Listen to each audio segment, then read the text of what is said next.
I'd like to call to order this regular meeting of the Anchorage Assembly, beginning with a roll call. Madam Clerk? Mr. Clayman. Here. Ms. Gray-Jackson. Honored to be here. Mr. Flynn. Ms. Johnston. Here. Ms. Osiander. Here. Ms. Drummond. Here. Mr. Birch. Here. Mr. Gutierrez. Here. Mr. Starr. Here. Dr. Selcraig. Here. Mr. Coffey. Here. Madam Chair, we have a quorum. Dr. Selkirk, would you lead us in the Pledge of Allegiance, please?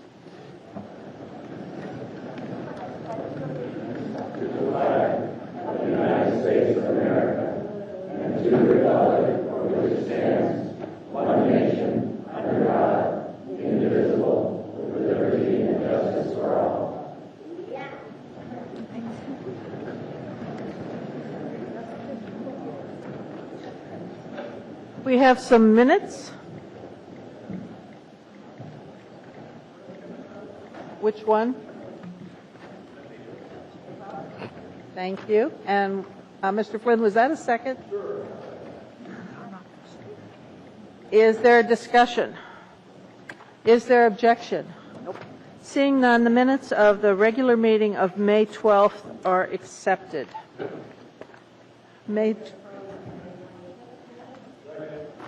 Is there discussion? No. Is there objection? Seeing none, the minutes of the regular meeting of May 26th are accepted. Thank you very much. The next item before us is our mayor's report. Mr. Sullivan, do you have anything to share with us this evening? Thank you, Madam Chair. And as usual, there's always a lot going on in the city, so always something to share. Just an update on kind of current activities. Over the weekend, had the pleasure of being at the 40th anniversary of the Alaska Zoo, which was just a tremendous experience. It's hard to believe 40 years have gone by, but I was proud to be part of that celebration. And then followed up with something that really was an amazing phenomenon for our community, and that was the Mountain View Street Fair. Literally thousands of people there on a sunny day in Mountain View enjoying their community, and it was quite a well-attended and popular event. Back in Mountain View again today for the dedication of a new cookie-lit housing project on Bliss Street. Senator Begich joined us along with the Secretary of HUD, Sean Donovan. So things are moving in Mountain View, and pleased to be a part of that. And then finally, we opened up the new Walgreens at Creekside Town Center today. So there's a lot happening in town, as always. Then just a quick update on budget information. We will be finalizing our suggestions, I guess not only our recommendations, but our actual reductions that we're going to have to achieve in order to make up our $9 million deficit. We'll be preparing a detailed accounting of those reductions on Thursday afternoon, and we'll have information to the clerk by Thursday afternoon for distribution to the Assembly. So you'll have kind of our each department full detail on Thursday afternoon. Finally, just a couple things. I see our auditor, Pete Raskams, is in the audience. We've got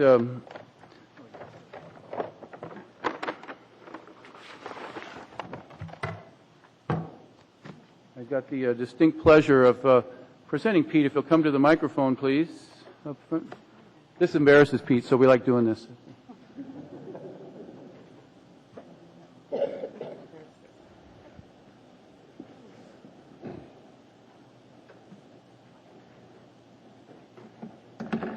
How are you, Pete? Good. Let me read this into the record, Madam Chair, if I could. This is a letter. Dear Peter, congratulations. On July 30th, 2009, you will become a 25-year employee of the Municipality of Anchorage. Providing essential public services to the residents of Anchorage is an important mission, and I appreciate your dedication. I strongly believe our community is a much better place because of the hard work of our municipal employees. I'm proud that much of what is good about our municipality is a product of the dedication of longtime employees. 25 years represents considerable hard work and commitment to any organization. I'm grateful that you decided on a career of public service to our community and that you have continued with that commitment for so many years. Please accept my personal congratulations and thanks for 25 years of public service to the Municipality of Anchorage. Thank you, Pete. Thank you very much, Mayor.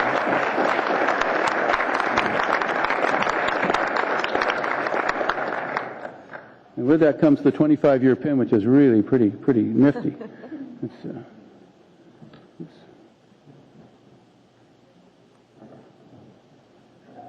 Yes, sir.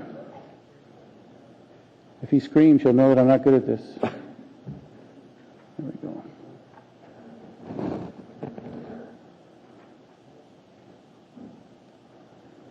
Excellent. Thank you very much. And if you'd like to make a comment or two, please feel free. Well, this is a great honor, Mayor, to be given the pen here in public.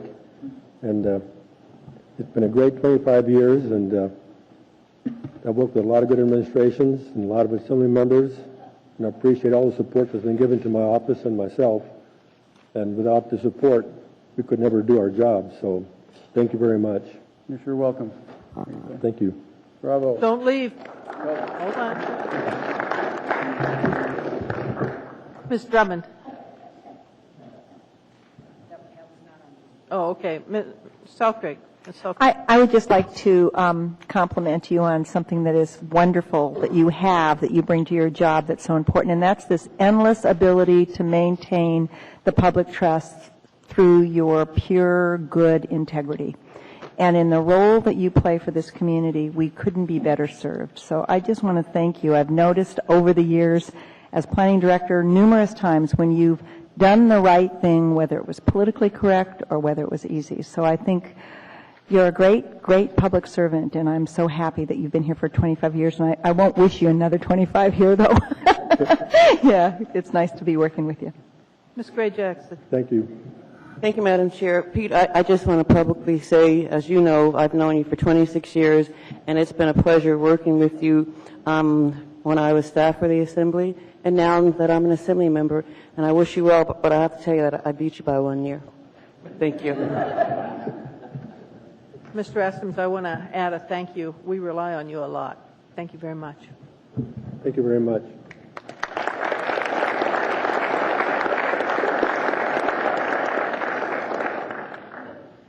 One more. Anything else, Mr. Mayor? Yes, thank you very much. With your indulgence, I'd like to invite Tony McPherson to the microphone. She has a brief presentation on emergency preparedness fairs. Good evening, and thank you, Mayor, for including me on the agenda. My name is Tony McPherson, and I am the Community Relations Coordinator for Anchorage Public Library.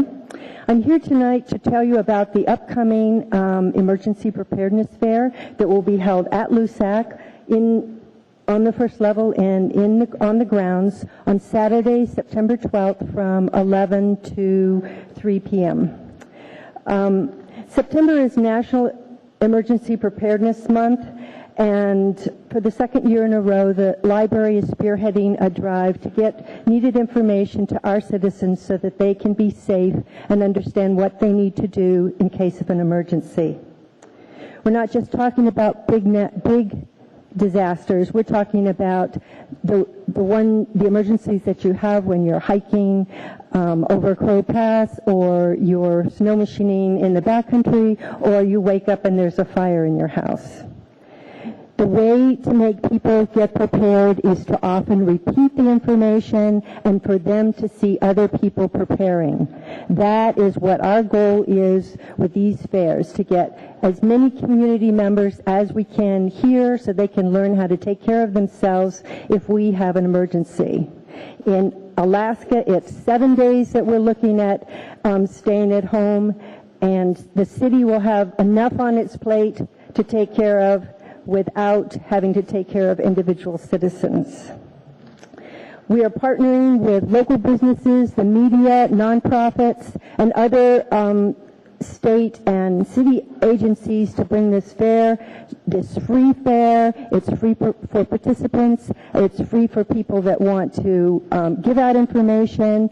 Thank you for allowing me to use this forum to spread the word. Please let your constituents know about it. It's for their own good. Thank you. Thank you very much. Anything else, Mr. Mayor? No other items, Madam. We do have some questions for you. Ms. Drummond. Okay, thank you very much, Madam Chair. Mr. Mayor, I'm going to have to leave town late tomorrow or Thursday for a family illness, so I can't be physically present at the work session on Friday on the budget, but if the documents will be ready Thursday afternoon, then I assume they're ready electronically, and if they could be shared with Assembly members electronically, I can participate by telephone on Friday afternoon. Absolutely. Thank you very much. Ms. Johnston?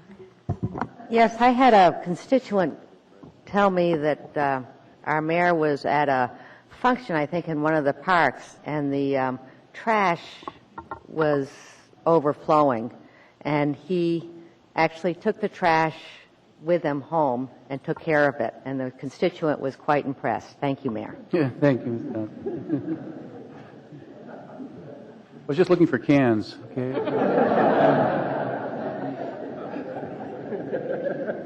Recycle out there. With that, I would like to announce that we are going to have a work session on the budget this Friday. It will begin at 1 and go till 2:30. The Assembly and the administration is going to put a lot of focus on budgetary items, probably not only for the next few months, but at least for the next year.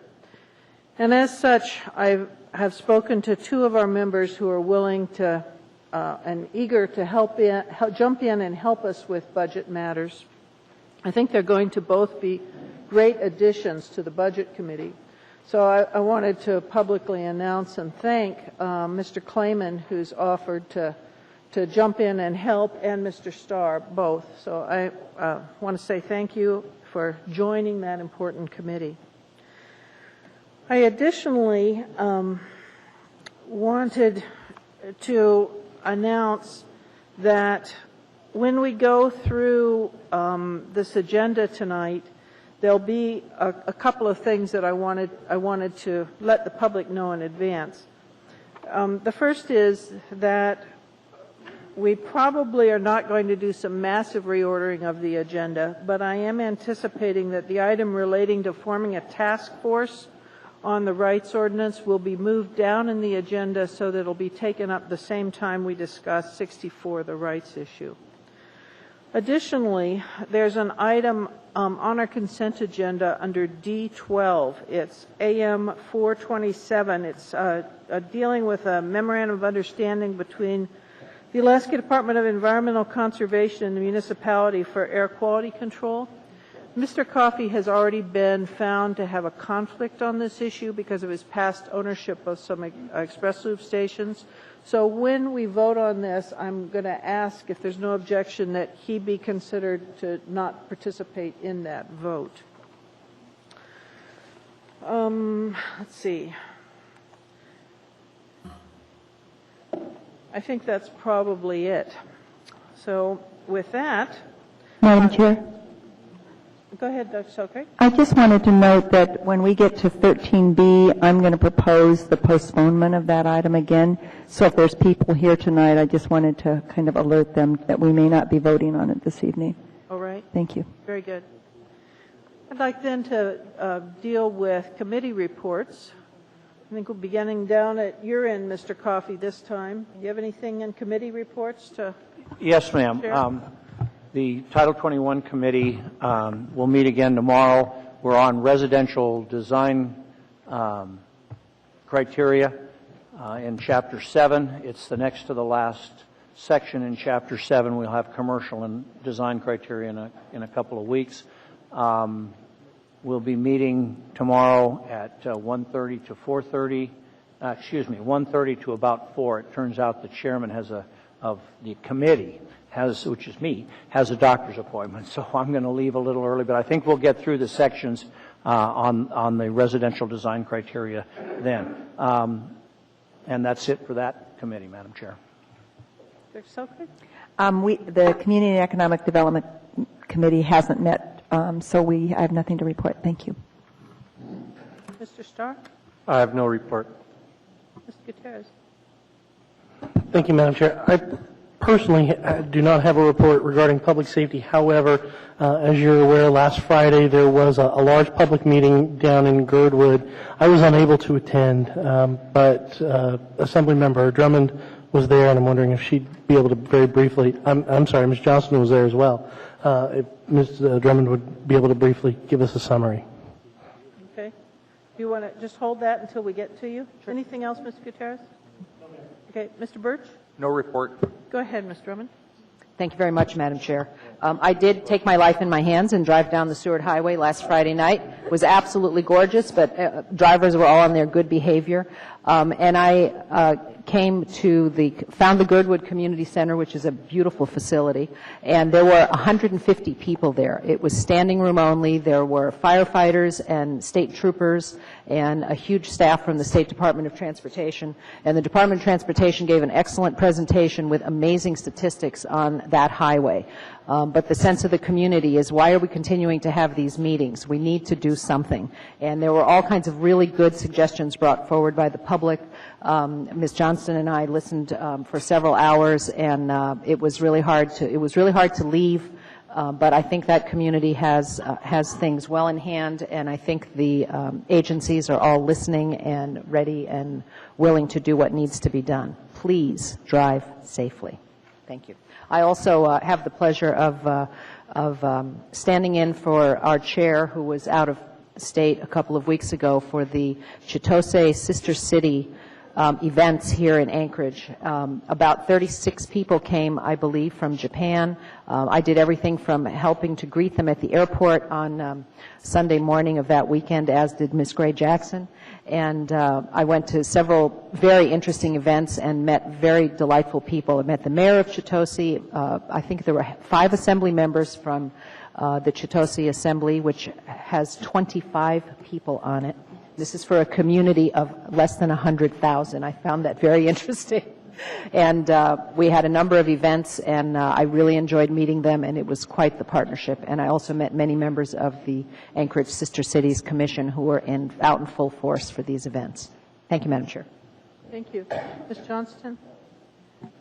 The Finance Committee met on Monday with Ms. Fresca, and the administration is keeping it abreast as far as their approach to our deficit, and we look forward. It was the first time that we had all 5 members, and I greatly appreciate the 2 new members to our committee. I think both of them will add a lot to the discussion, and we look forward to the meeting on Friday. Thank you. Mr. Flynn? Thank you, Madam Chair. At our last meeting, I mentioned that there would be a tourism summit coming up. That day has now been set for August 20. You are all invited. In honor of Mr. Starr and his love of numbers, I did a little spreadsheet work today. There will be 16 fewer dockings in South Central Alaska next year, or turns, I should say. There will actually be some other dockings, but the fewer turns, meaning where a ship voyage terminates and then originates. So all the passengers get off and new ones get on. My back of the envelope calculations say that means 72,000 fewer passengers traveling through the South Central area. So it won't need any of those airline seats that we like to see, so there's enough flights between Anchorage and Lower 48. Rough estimate, I figure about 2 people per room, about 1 night per party. Some won't need any nights, some will stay more than 1. That's 36,000 room nights that go away. I could tell you a little bit about the private sector impact, but I don't want to go into any proprietary information. I will say, however, that's a reduction in almost $750,000 in bed taxes, of which $250,000 support city services. So I think it's worthwhile to learn a little bit more about the tourism industry and show some support for it and see if we can help grow it again in 2011. Thank you, Madam Chair. Thank you. Ms. Gray Jackson? Thank you, Madam Chair. As a member of the Budget and Finance Committee, I would just like to tag on to Assemblymember Johnson's comment and say that at our meeting on Monday, we did get a little bit of good news.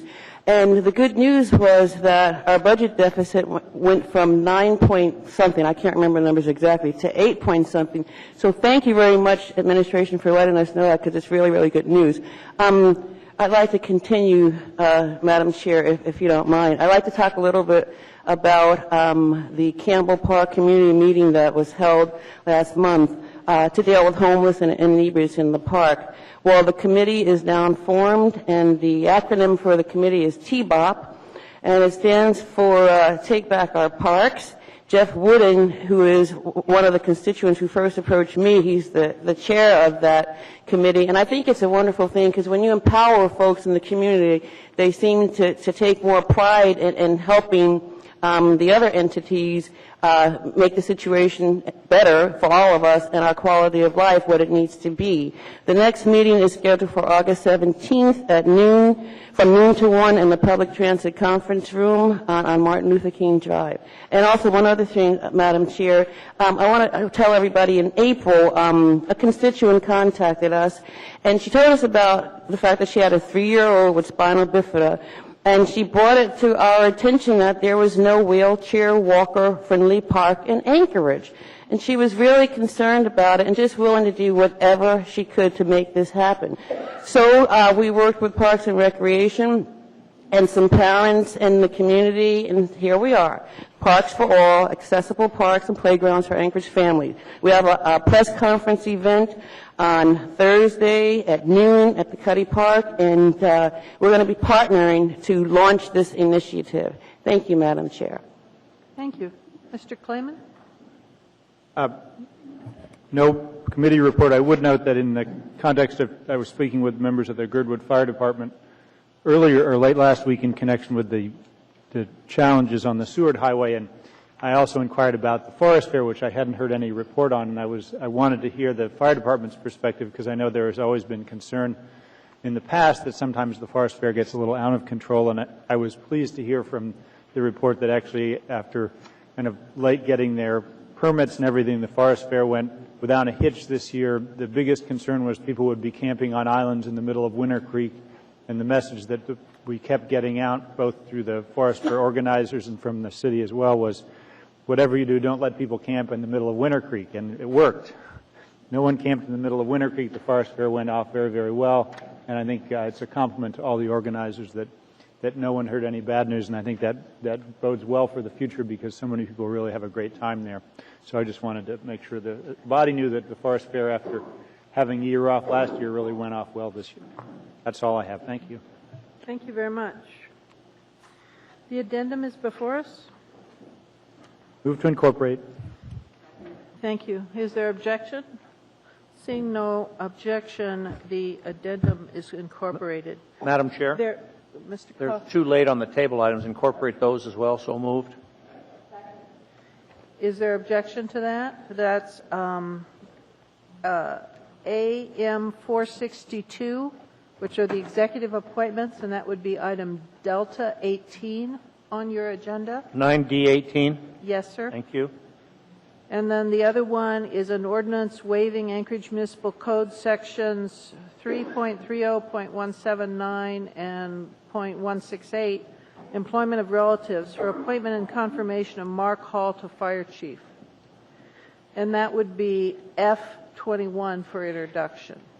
Thank you. Thank you.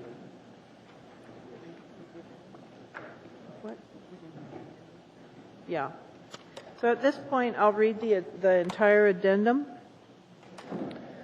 9C1 is Assembly Memorandum 458. This is a recommendation of award to multiple contractors to provide miscellaneous residential facility maintenance services on an as-required basis to the Department of Neighborhood's Weatherization Program, $3,200,000.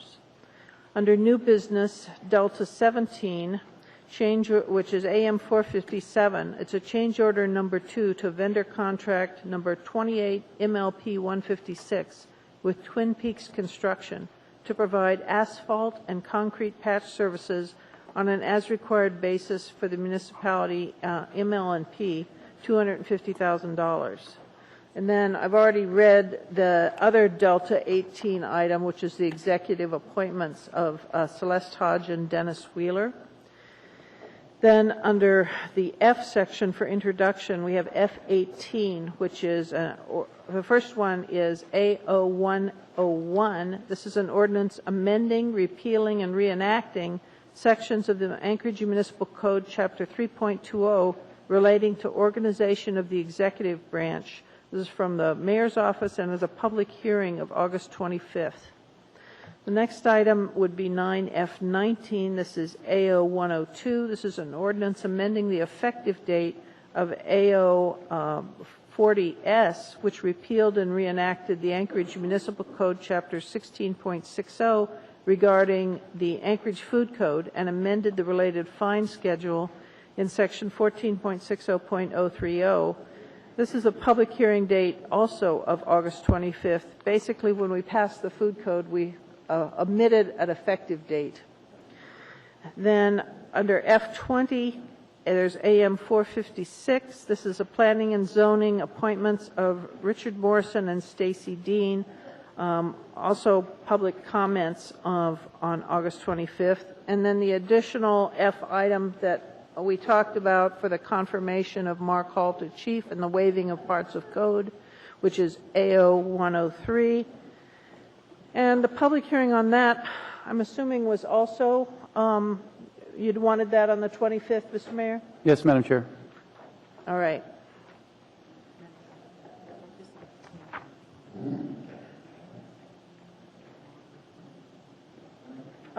Just a minute. Ms. Drummond has pointed out to me that an item came in on email today that appears to be a memorandum relating to AR 166, the levy on connection roll of 09W1. Do we need to add this to the agenda, or is it merely informational? Do you know, Madam Clerk? I don't know. Anybody from the administration know what I'm talking about? It's a AWWU memorandum.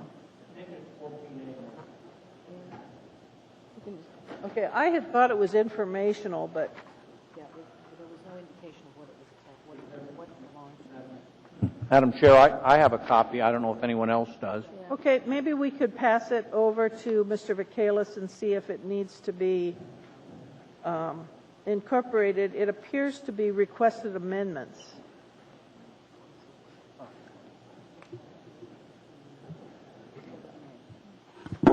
It's just requesting date changes in the Section 3 and in the section change from Section 3.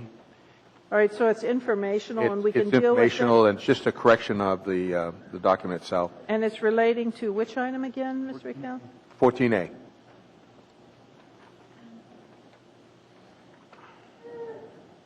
Okay, so I've marked that we've got that to consider when we get there. All right. With that, a motion for the consent agenda would be in order.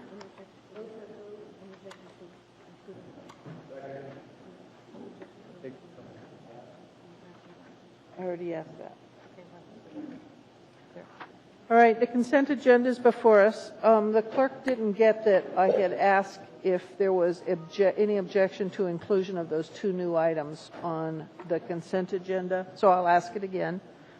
And I'm assuming, does anyone have objection to including the two laid on the table items? Seeing none, those are included. All right, and the consent agenda has been moved and is before us now, so I'd like to go down and see if people have items to pull. Mr. Clayman, do you have anything? No items to pull, thank you. Ms. Gray Jackson? No, thank you, Madam Chair. Mr. Flynn? Madam Chair, per our discussion prior to the meeting, I'd like to pull item 9B2 for consideration prior to item 11D on our agenda. Okay, thank you, Mr. Flynn. Ms. Johnson, do you have anything? 9E4, please.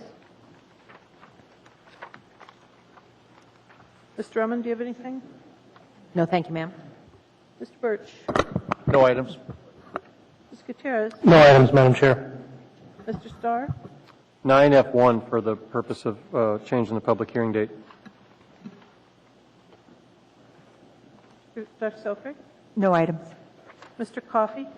Madam Chair, 9D Bravo 2, 9 Delta 12. I already announced, sir, that, Okay. so I don't think it's necessary to pull that if we just record on the record that you will not be participating in that That's fine. vote. I will not pull it, Madam Chair. Okay. I was dropping my pencil when you made the announcement. Okay. Is there anything else, sir? No, ma'am. Anything from the administration that you'd like to pull? No, Madam Chair. All right. With that, is there any objection to approving the consent agenda less the items that have been pulled? Seeing no objection, the consent agenda, less those items, is approved unanimously. All right. The first item, Madam Chair, Mr. Mayor. before moving on to the items that were pulled, the approval of the consent agenda does approve some appointments. I stand corrected, yes. And I'd like to recognize those folks. Thank you. If you were just appointed to a board or a commission, this body would very much like to meet you and thank you for your service. If you would mind coming down to the microphone and introducing yourself, it would be wonderful. Let's see, who do we have here? Mr. Sheikh, Mr. Hartung, Mr. Ricks. Anybody here? Go ahead. Madam Chair, good evening, ladies and gentlemen. I'm Bob Sheikh. I have the honor of being brought forth by the administration to serve on the Municipal Light and Power Commission. Very honored to do so. It'll be my second tour of duty. So hopefully I'll do a good job for the city and the citizens of Anchorage. I'm very honored. Thank you very much. Well, thank you for your service. Madam Chairman, I'm Steve Hartung. I have the honor of serving on the Budget Advisory Committee, and I'm looking forward to it. I hope we can make a positive contribution to our city. Well, you picked a good year, boy. Thank you. Thank you. Thank you.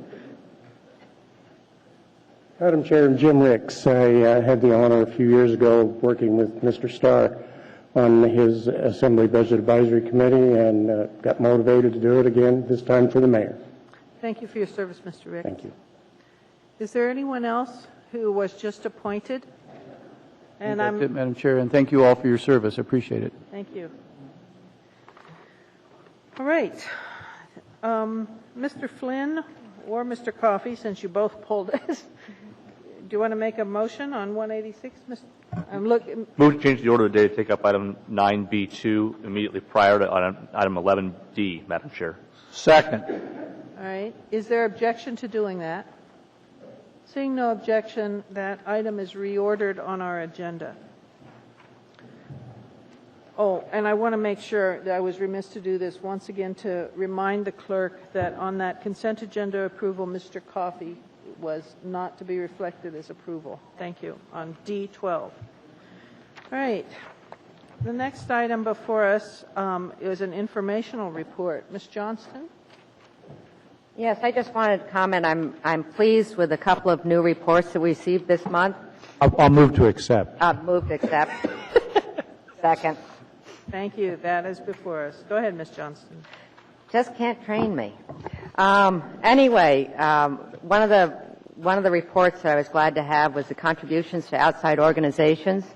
I realize that a number of these are pass-through grants, but I also realize that we have a mix and match as far as a policy for nonprofit contributions from the municipality, and we've been discussing this with the previous administration about coming up with a policy of how we address nonprofits and contributions to them, and I look forward to working with this administration on that subject, and thank you for listing them out for us.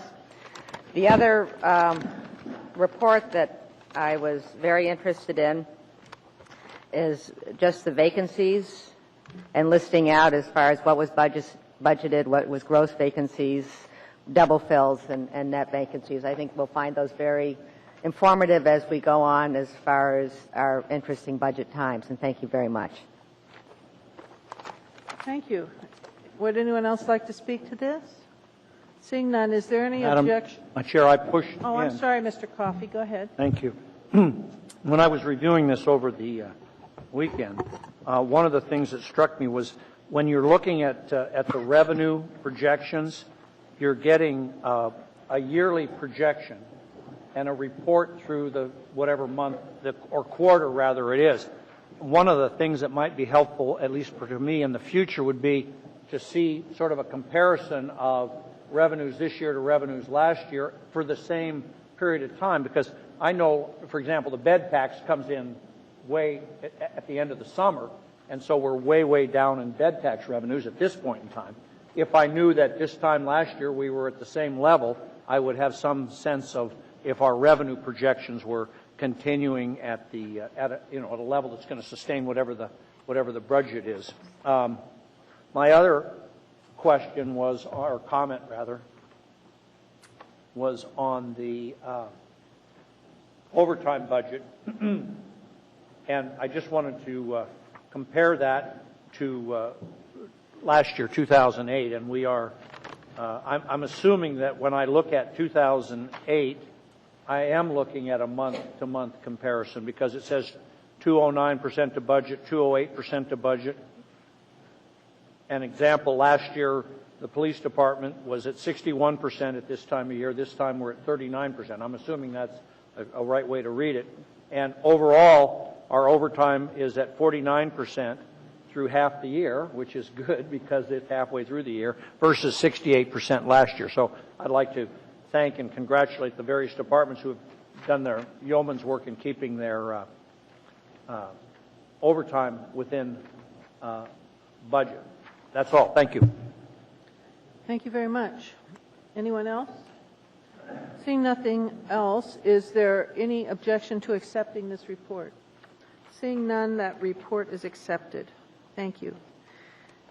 Mr. Starr on F1? Yeah, move to approve. Introduce? Introduce, I'm sorry. Second. Mr. Starr? This is a pretty standard rezone for a residential. Just a minute. I was remiss. We need a third. I need a third, that's right. Third. Thank you. And the third was from Mr. Flynn. Okay. Go ahead. Again, I'd just like to change the public hearing date to next meeting. I know the agenda is full, but this is a pretty standard rezone of a property that had burned down earlier, and construction season is upon us, and to push it into September would be a burden to those that I represent here, and ask the indulgence to move it up to the 25th. Comment period's open, and public planning and zoning has heard it. I don't see major opposition and hardly any time spent on the topic, so if we could move that to the 25th, that's the purpose of me pulling it. Mr.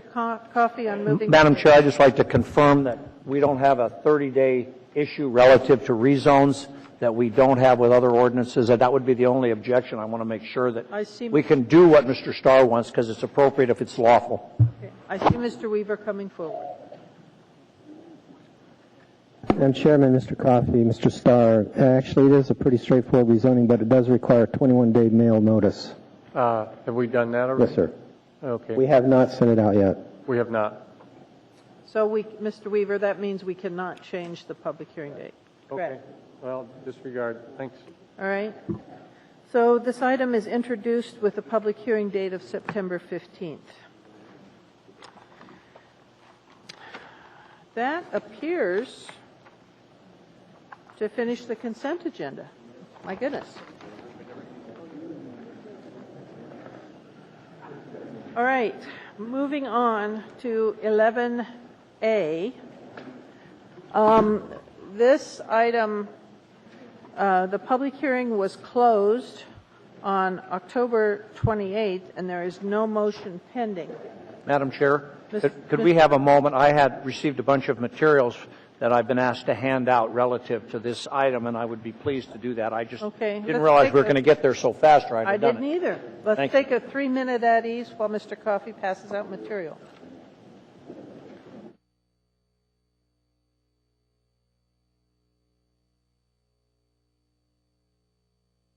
Once again, if you could turn off your cell phones. The reason being the audio for television, there's some interference when your cell phone is searching for a signal with the sound recording capability of our television recording. So if you would please help with that, it would greatly be appreciated. All right, Mr. Coffey has handed out a variety of things, but we first need a motion. Madam Chair, Mr. Coffey. as to AO 2008-100 S, move to approve. Second. All right. Mr. Coffey, do you want to explain this? Or is Well, this here's what happened. I think everyone's familiar with the background. This has been pending since last October. The commitment has been, and there was litigation. There was a decision by the trial court judge that the statute of limitations had run on the claim, and as a result of that, there's been an appeal filed with the Supreme Court, and it is a procedural decision. It's not on the merits, but it's nonetheless a final decision that's appealable to the Supreme Court. Well, I think we've all gotten confirmation that the plaintiffs would agree to dismiss their appeal, and this ordinance would take effect upon the appeal being dismissed or January 1, 2010, if it were to be approved by this body. The S version added spouses to the program, and when I had discussions with the executive director of the trust, who I'm kind of looking for, Lauren is, oh, there he is, over there, I was advised that I was concerned that the addition and the change from the 100 version to the S version would add costs to the municipality. Apparently, and I'll leave this for questioning if anybody has it, the actual costs under the S version would be the same as they would under the 100 version from an actuarial perspective. I'm told that that would be the case, and that the summary of economic effects, which we have for 100 and 100S, were two of the documents that I passed out. If you look at the upper left-hand corner, you can see which one is the 100 and which one is the 100S. And the second page, my understanding is, was provided by the trust as a result of their actuarial study. And again, if you look at the S version, you'll see the numbers on the very bottom of the second page are lower than the numbers on the very bottom of the second page of the 100 version. So I just wanted everybody to have that. Frankly, this thing called Apex at the top was handed out to me after the financial things. I have not even read it, so I don't even know what it says, and I can't present it to you. But the question then becomes whether or not we wish to approve this, and this was additional information for everyone's benefit. Thank you, Madam Chair. Thank you. At the leadership meeting on Monday, I asked the administration two questions. One, we had been told by our previous CFO that this money was budgeted for this, and I wanted clarification on that. And additionally, I wanted some clarification about the item that Mr. Klayman is pretty familiar with, which was the language that if the lawsuit is dropped, then it would become inactive. So those two items I thought the body needed to have more information on. So I don't know if it's your will to hear it from the administration now or just go into debate, but I'm going to ask the administration unless there's an objection. Not seeing an objection? Could, Mr. Sullivan, could you have someone speak to those two items, please? Sure. Well, I can speak to the first one generally. It's not a line item in the budget. Is there sufficient reserves to pay this? Yeah, but you're cutting into reserves that are already depleted down to, the bare bones. So, yeah, is there money in the city to possibly pay this? Yes, but is there a line item, budget item? No. Okay. I'm going to request whoever's cell phone that is to please stop that. Thank you. Did you want to speak to the second point on the... Could you repeat the second point again? There was we've been sort of stymied by dealing with this by the potential litigation and the appeal. And there's some language that was negotiated, I understand, during Mr. Klayman's administration regarding that. And I just wondered your analysis of it. Through the chair, assembly members, the S version that you have contains language that requires that the ordinance not be effective unless and until the litigation settlement is approved. Okay. They're tied together. All right. So, thank you. There's a number of people in queue. Mr. Coffey, I interrupted you. Do you have anything else you were going to say before? Well, I was going to ask, what we have on the S version is a fund certification by the former... In your mic, sir? Sorry, ma'am. What we have on the S version is I'm looking back here. Maybe it was on the 100.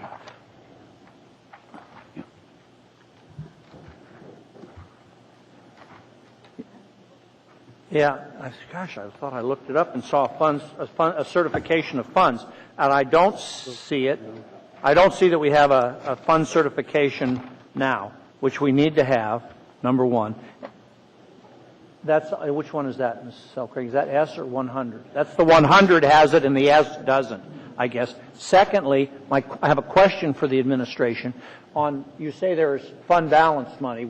I don't have a fund balance report with me, so I don't know what this would do to our policy relative to fund balances and the 2.5 and so on and so forth. Yeah. So do we have that information? Yes.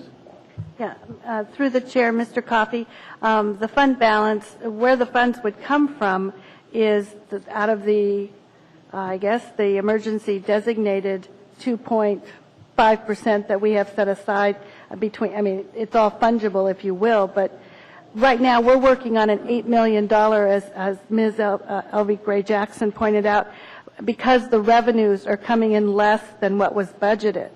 So frankly, what we would need to do is increase that to $8.4 million and find another $400,000 in budget cuts to make up for this additional spending that isn't part of our budget.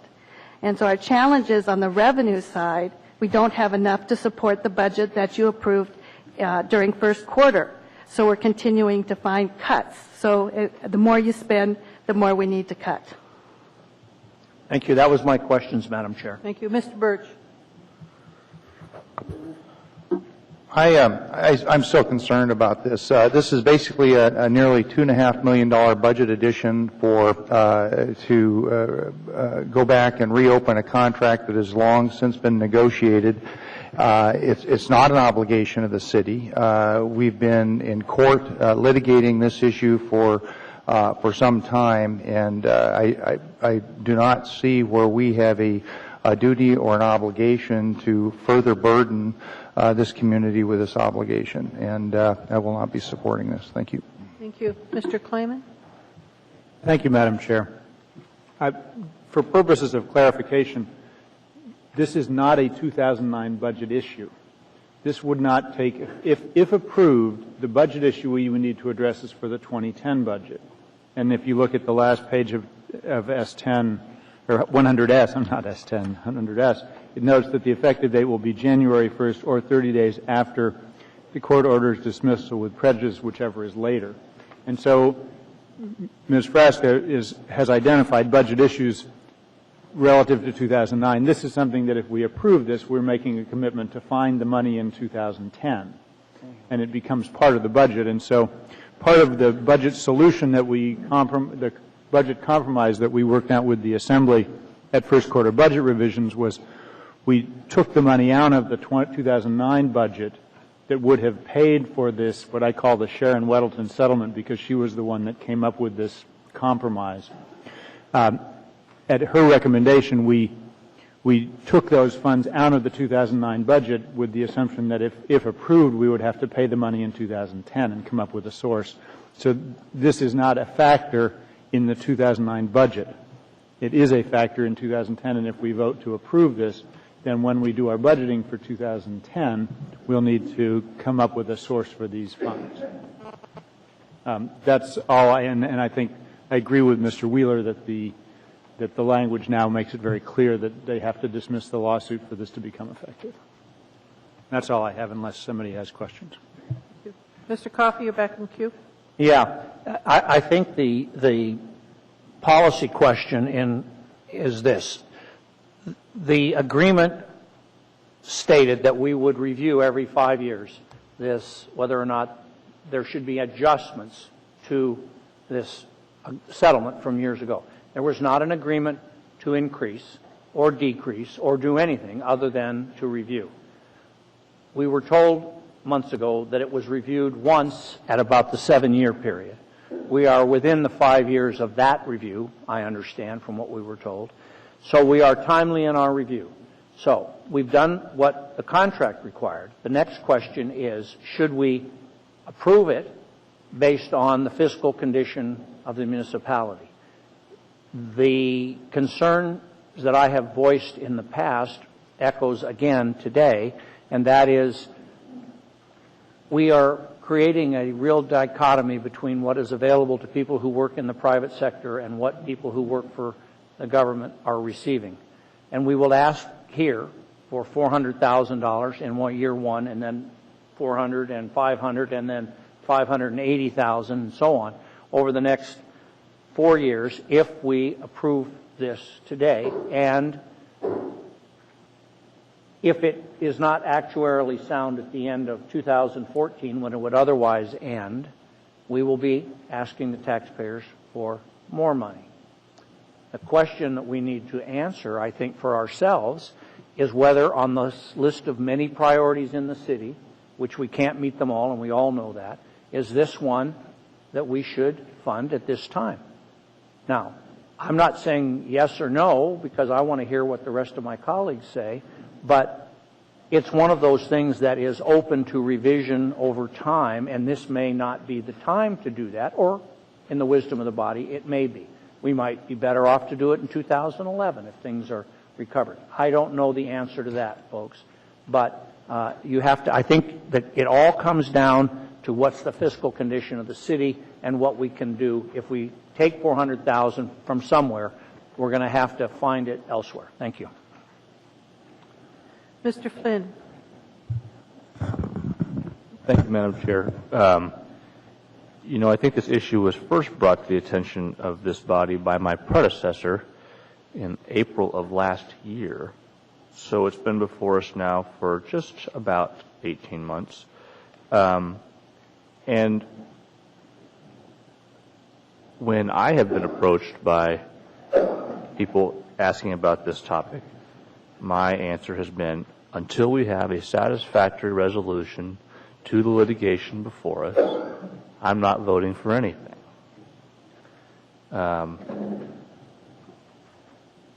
We appear to have that now, and based on that, I'm willing to move forward with this because I feel that legal piece is probably a lot cheaper than a lot of the alternatives. We can roll the dice and not approve this, and maybe we'll be in better shape, and maybe we won't. Irrespective of whatever obligation we might feel toward that was made 10 years ago or 12 years ago or whatever it was. So I'm inclined to move forward and say yes to this and honor my commitment to do something once the litigation was resolved. Thank you. Ms. Gray Jackson. Thank you, Madam Chair. I just want to refer to some comments Mr. Coffey made, because he's absolutely right. It was the Assembly's responsibility to review this every 5 years, and it did not happen. And quite frankly, I don't think that these folks who work so hard to protect our citizens for so many years should have to feel the consequences of the Assembly simply not doing its job. The municipality made a promise to these folks, okay, just like they made a promise to me as a 26-year municipal employee. And to go back on that promise is just simply not the right thing to do. And Mr. Flynn is right. This event started back in April from your predecessor, Alan Teshi, and he worked really hard even after he wasn't on the Assembly to do the right thing. And I'm encouraging my colleagues this evening on this particular subject, do the right thing, keep the promise to these people. Thank you. Mr. Coffey? Yeah, a couple of comments.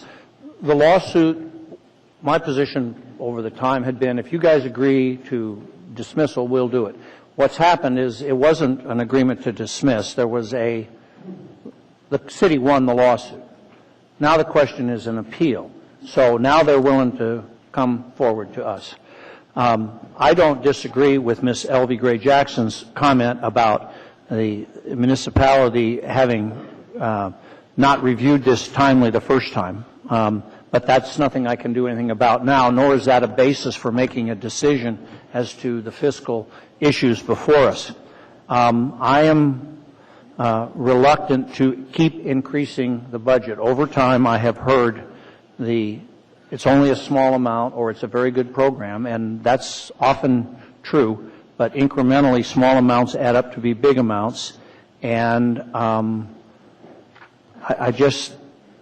it's not a bottomless purse, folks. It's just not a bottomless purse. That's all. Ms. Drummond.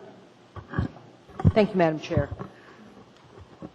I'd be real curious to know from the administration where in the United States there are not public employees providing fire protection services and police services to a municipality similar in size to ours.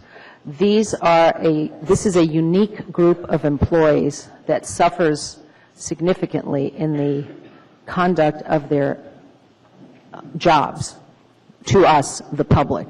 And that's what this relatively small amount of money is covering.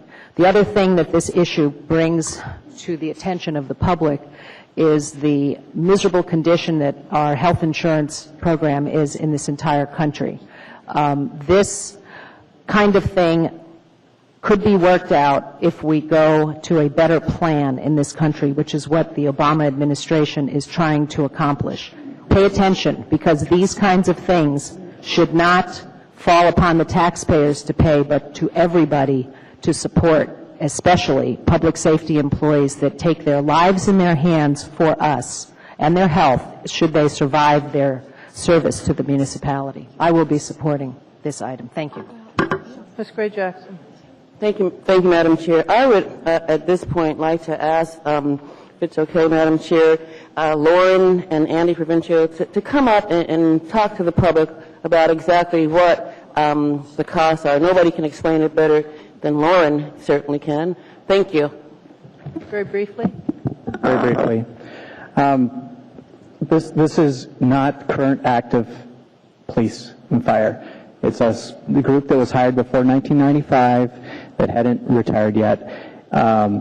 Occupationally disabled is the key people that this ordinance revision will be correcting. That means people that are disabled in the line of duty have nowhere else to go but to the city for their health insurance. The COLA rate that is attached to their medical benefit is inflating at only half of what the city's health insurance premiums are increasing. Meanwhile, they're getting rejected on medical treatment from their workman's comp. That's the city. They're saying that they're old now. It's no longer because of their injury. And it's still being incurred through the health insurance that they're forced to pay. So the ordinance puts an added COLA feature to it so that we never have to come before the Assembly again for an adjustment. Maybe we could see if there's questions for you. Was that a question for the gentleman? Go ahead, Mr. Birch. Yeah. We're suffering under contracts right now that are pushed out, 3 or 4 years.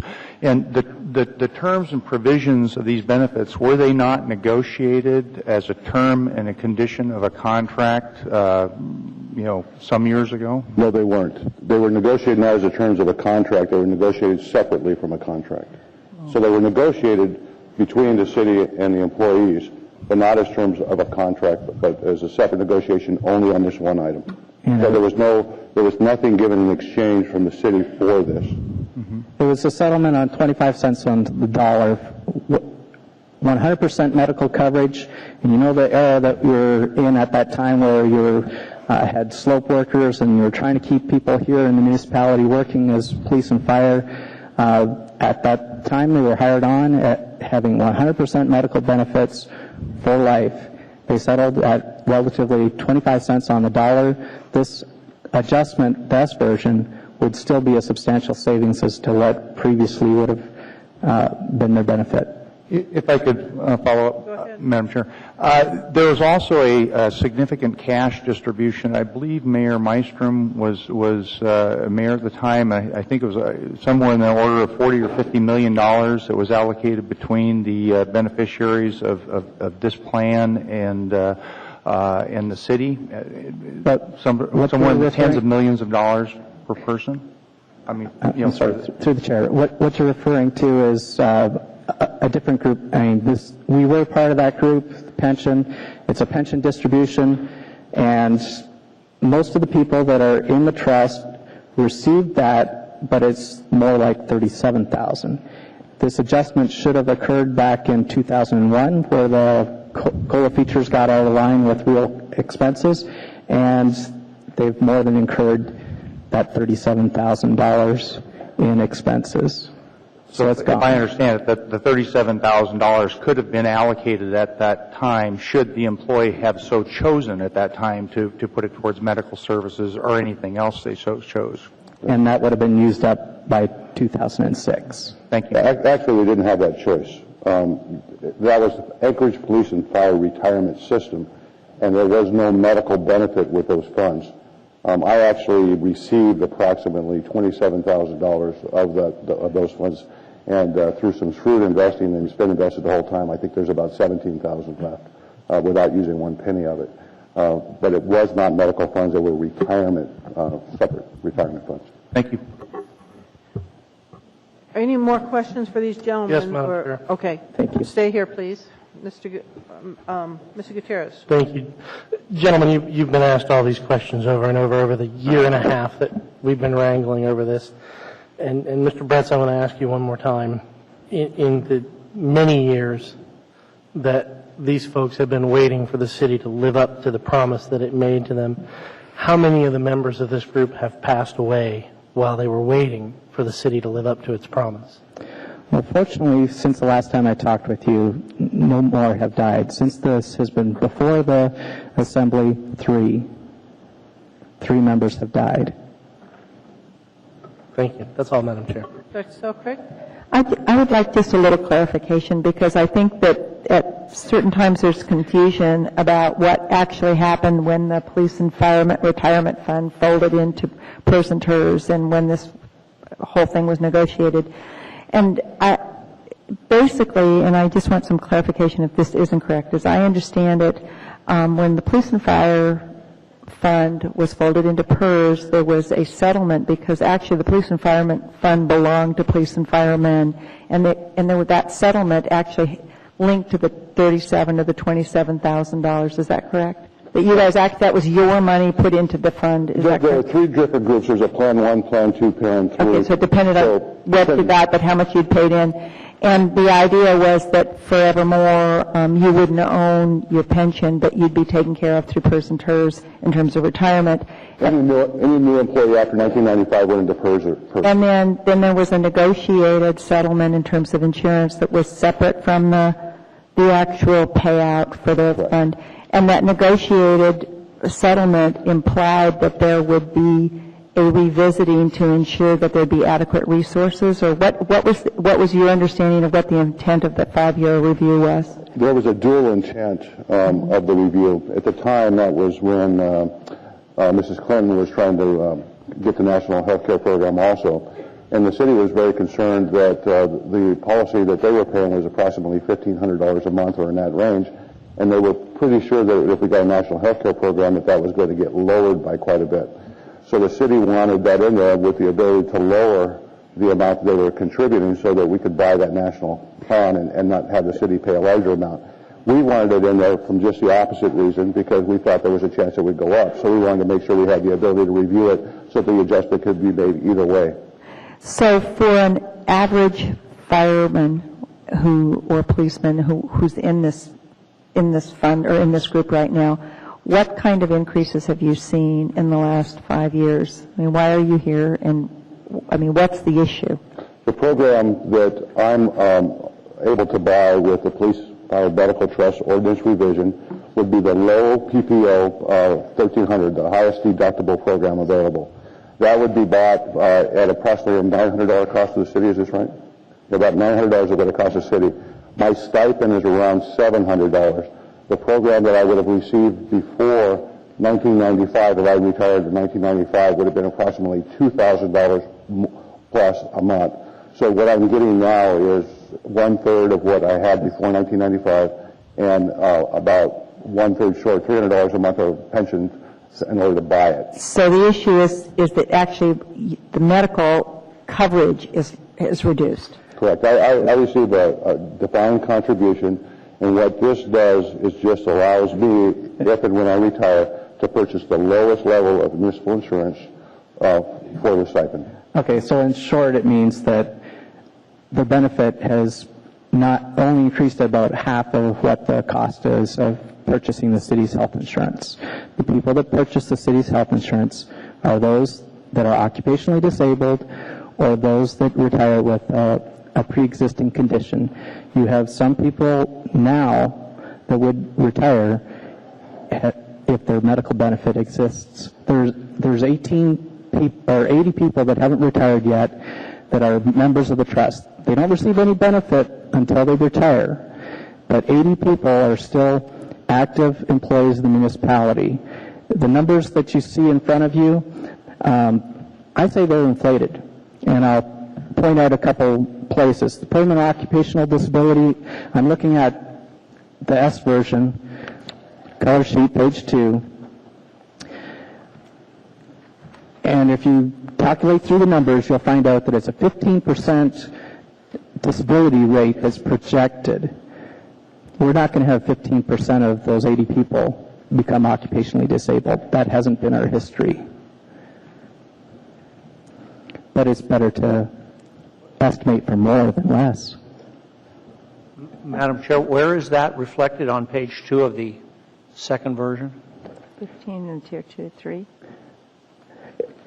It doesn't spell it out. You have to go for in the middle, the number of participants, and calculate out the difference as to how many we're perceiving to be occupationally disabled in the next 4 years. Who qualify as OCDIS?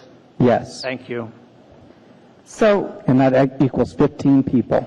My last question, that's okay. My last question is that, so if insurance isn't available through the municipality and you are occupationally disabled, or if you have an injury, is part of the problem that you can't actually get insurance elsewhere? No, actually, we have one member that finds it more economical for him to go to the state's high-risk insurance pool than to buy from the city. And how much is that? What is that? I'm not I think it's pretty high. It's on the website, but it works out more economical for that single person to go to the state's high-risk insurance pool than to buy the municipality's coverage. Okay. And he's occupationally disabled. But it is an issue in terms of accessing available insurance or affordable insurance. Well, again, cost. What was promised, well, that's beside the point now. The benefit is not increasing at the rate that was illustrated to them. It should be higher. They're not asking for 100% medical. Just let's keep in line with what the inflation factors are for real insurance that they're able to purchase.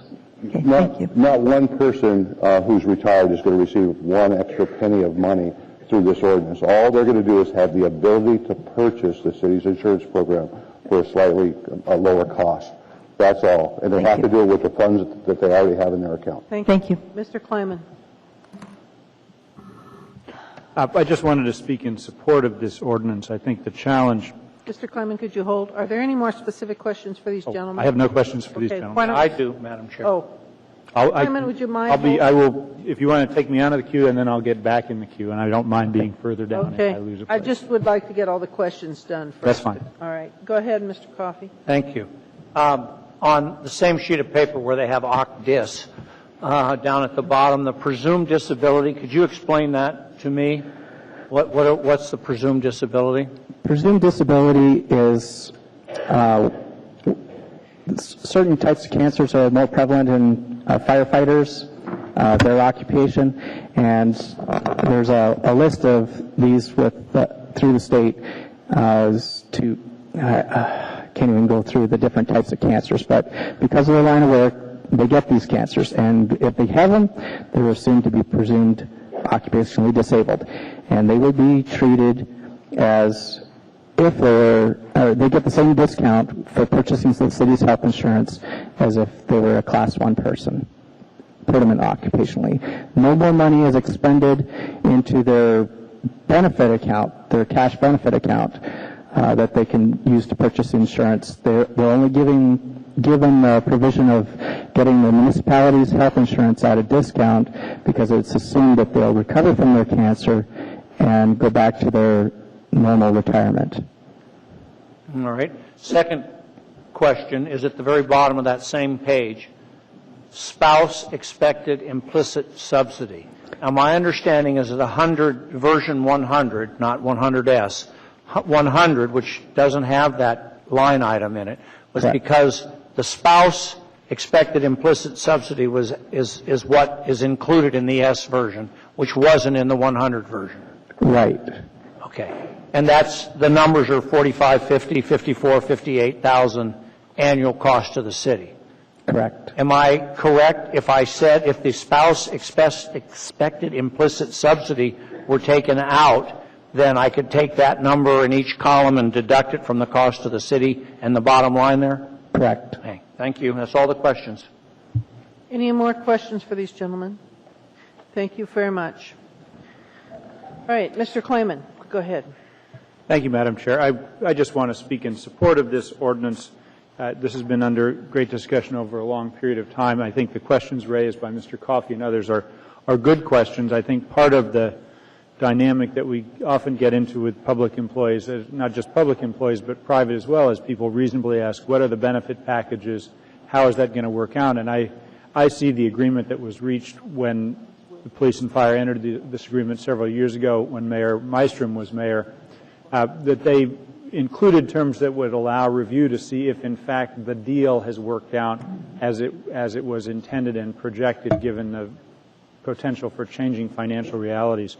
And I see this particular resolution as a compromise. It gives the police and fire a lot less than they first asked for when this was first introduced about 18 months ago. And it shows the city recognizing that things have changed and health insurance conditions have changed, and it's an effort to try to provide for these folks who work very hard for our community and came to work with a particular agreement for benefits that circumstances have changed. So I am pleased to support this. I think it's far from perfect for either side, but I think financially it's one that we should be able to find a way to pay for it in 2010, so I'll be supporting it. Thank you. Coffey. Yes, Madam Chair. My commitment early on to this was that, like Mr. Flinton's, I would not support it as long as the litigation was going on. Well, we've won the litigation, and they're willing to dismiss the appeal. And that probably would be good enough for me, okay, because basically the lawsuit's over. We've eliminated risk. There's a value to risk elimination. Then along comes the S version, and nearly as I can tell, the S version added two more provisions that cost us, basically in the first year, cost us some $65,000 more, which is, those are the presumed disability and the spouse expected implicit. That's new in the 100S version.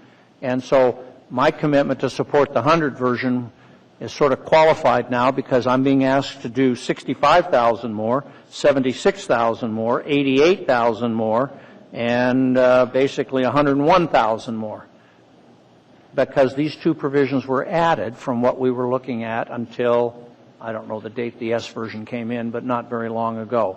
I think after the litigation was lost by the applicants, they thought they might get this and they might get a little more here. So, given that, I am going to make this motion. I am going to move that the presumed disability provisions, which are found on page 3, lines 13 through 16 of the 100S, be deleted. And I've already sort of told you why. Is there discussion on that from anyone? Seeing no discussion, is there objection to that? Seeing no objection, that amendment is approved. Madam Chair, I'm going to move that the spouse expected implicit... Use your mic, sir. I'm sorry, I thought it was on. The spouse expected implicit subsidy, which I understand it's on the financial analysis, but I understand it's found on page 3 at on paragraph C at lines 24 through 27, and in paragraph D at line 35. And I propose to delete those two and we go back to the original 100. Thank you. That amendment is before us. Are the people in queue wanting to speak to the amendment? All right. Ms. Gray-Jackson. Thank you, Madam Chair. What I'd really like to know is if we do remove this, what impact will it have? And maybe Lauren or Andy can answer that question for me, please.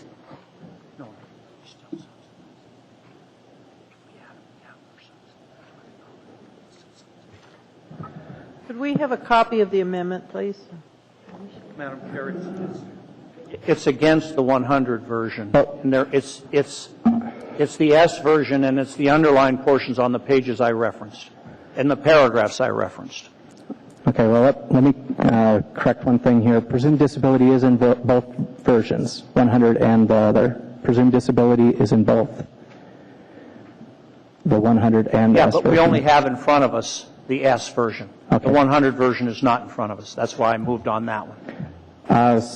Spousal implicit, I'm sorry, what was the question again? I forgot. Just kidding. No, I wanted to know if we remove that, what impact would it have? Well, presumed disability. Through the chair, not presumed disability. We already took that out. Yeah. The second amendment that Mr. Coffey made was the one that dealt with the spouses. And my question is, if we do vote to remove that, what impact would it have? Can you explain a little bit? Maybe it would help if you repeated the amendment. Would that help I'm you? understanding what spouse explicit subsidy, what that actually is going to impact the member. The question is about clarification of the intent of the impact of the amendment. What would happen? Spouses, the removal of that means that the member's spouse, upon the member's demise, upon his death, will not be allowed to purchase the city's health insurance at their own cost if they don't have any medical benefits left in the member's account. Currently, every single member has died without more than 1 month's worth of money in the member's account. So they're not allowed to purchase the city's health insurance. They can't pay the premium out of their own pocket. The explicit subsidy is the added cost to the city, the expected claims experience above and beyond the premium. And so the spouse just won't be allowed to purchase health insurance through the city. They'll have to go someplace else. If I could clarify, the member's spouse? Just a minute. Ms. Gray Jackson, do you need more clarification? Yeah, the member's spouse currently would have the municipality's insurance. If the member died, the spouse can no longer purchase the member's insurance from the city. If she had a pre-existing condition, she could have a very big hardship because of that. Well, typically, a spouse and a member, it's a 2-year window that they might purchase that insurance. But that's the only problem is the spouse would have is her ability to purchase other insurance. And the ordinance stipulates that they're only allowed to purchase it until age 65. So it's not a forever allowance. And they are not allowed to get the discount that the member does have. They have to pay the full premium. Thank you very much. Thank you. Do you want the administration to chime in, or are you just fine with that? Thank you, Madam Chair. If the Don't go away. If the administration would like to chime in, more power to them. No, apparently not. All right. Apparently there's more questions for you on the amendment only at this point.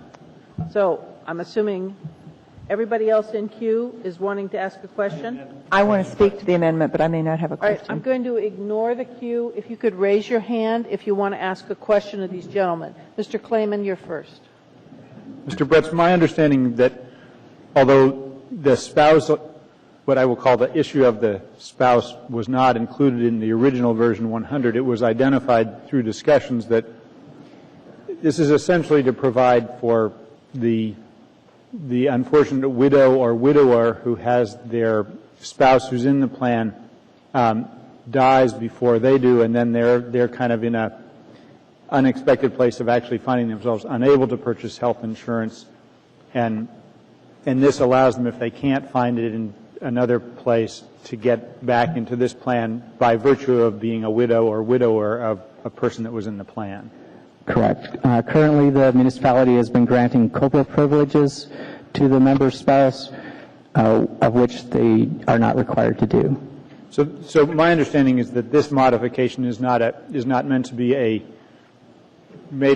any significant change to the original one, what was now the original version of this, it recognized an unexpected inequity that essentially widows and widowers were having to cope with, and this was a way to try to make a way for them to get some insurance coverage. Right. The S version was developed as, it was hard for people to separate the lawsuit from the amendments to the ordinance, and so the S version was developed, and the spouse benefit was one of the features that the plaintiffs wanted added to it.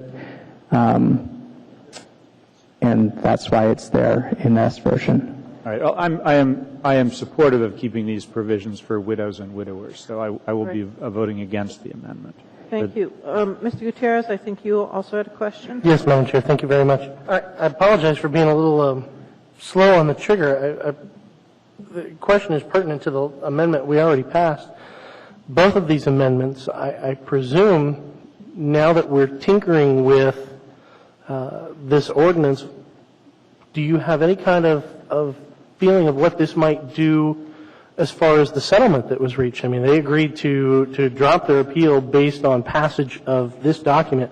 We're tinkering with the document. Might they come back and say, well, that's not what we agreed to. We're going to go ahead with our appeal. But the effective, they could choose to do that. However, the effective clause at the end says that they have to drop it. So it'll be in their decision. In essence, if they don't, then this ordinance is null and void anyway. Correct. Okay. Thank you. Thank you, Madam Chair. That's all. All right. Mr. Birch, a question for them. Just a question on what we received this evening, this Apex assessment. In the appendix there, it's got a discount rate assumed of 8% for an annual discount rate. Is that where it needs to be? Wait a minute. Mr. Birch, could you hold that until we're done with this amendment? Is that specific to the amendment? Well, what we were handed earlier this evening relates to the cost estimate of addition of surviving spouse benefits. So what I'm trying to understand is it's got a market valuation of assets as of 1/1/07, $32 million, and it's got a 8% discount rate. I was just trying to understand how that might. On the first page, the summary, the part that boils it down is the $400,000 is the present value of the spouse's implicit subsidy. That's the cost of the next 30 years. $400,000 is the total present value of that line. Thank you. Additional questions for these gentlemen? Mr. Coffey.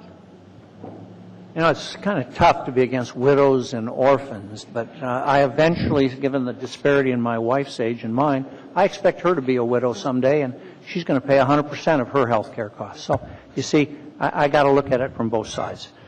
Let me ask you this. Why is it that the 100 version wasn't sufficient, that you brought to us a second version that's the way this one is, that we're debating this amendment on now, when guys like me came to you and said, if you do these two things, I'm with you, even though we've got a risk, even though we've got a cost to the city and financial's tough? Well, members of the trust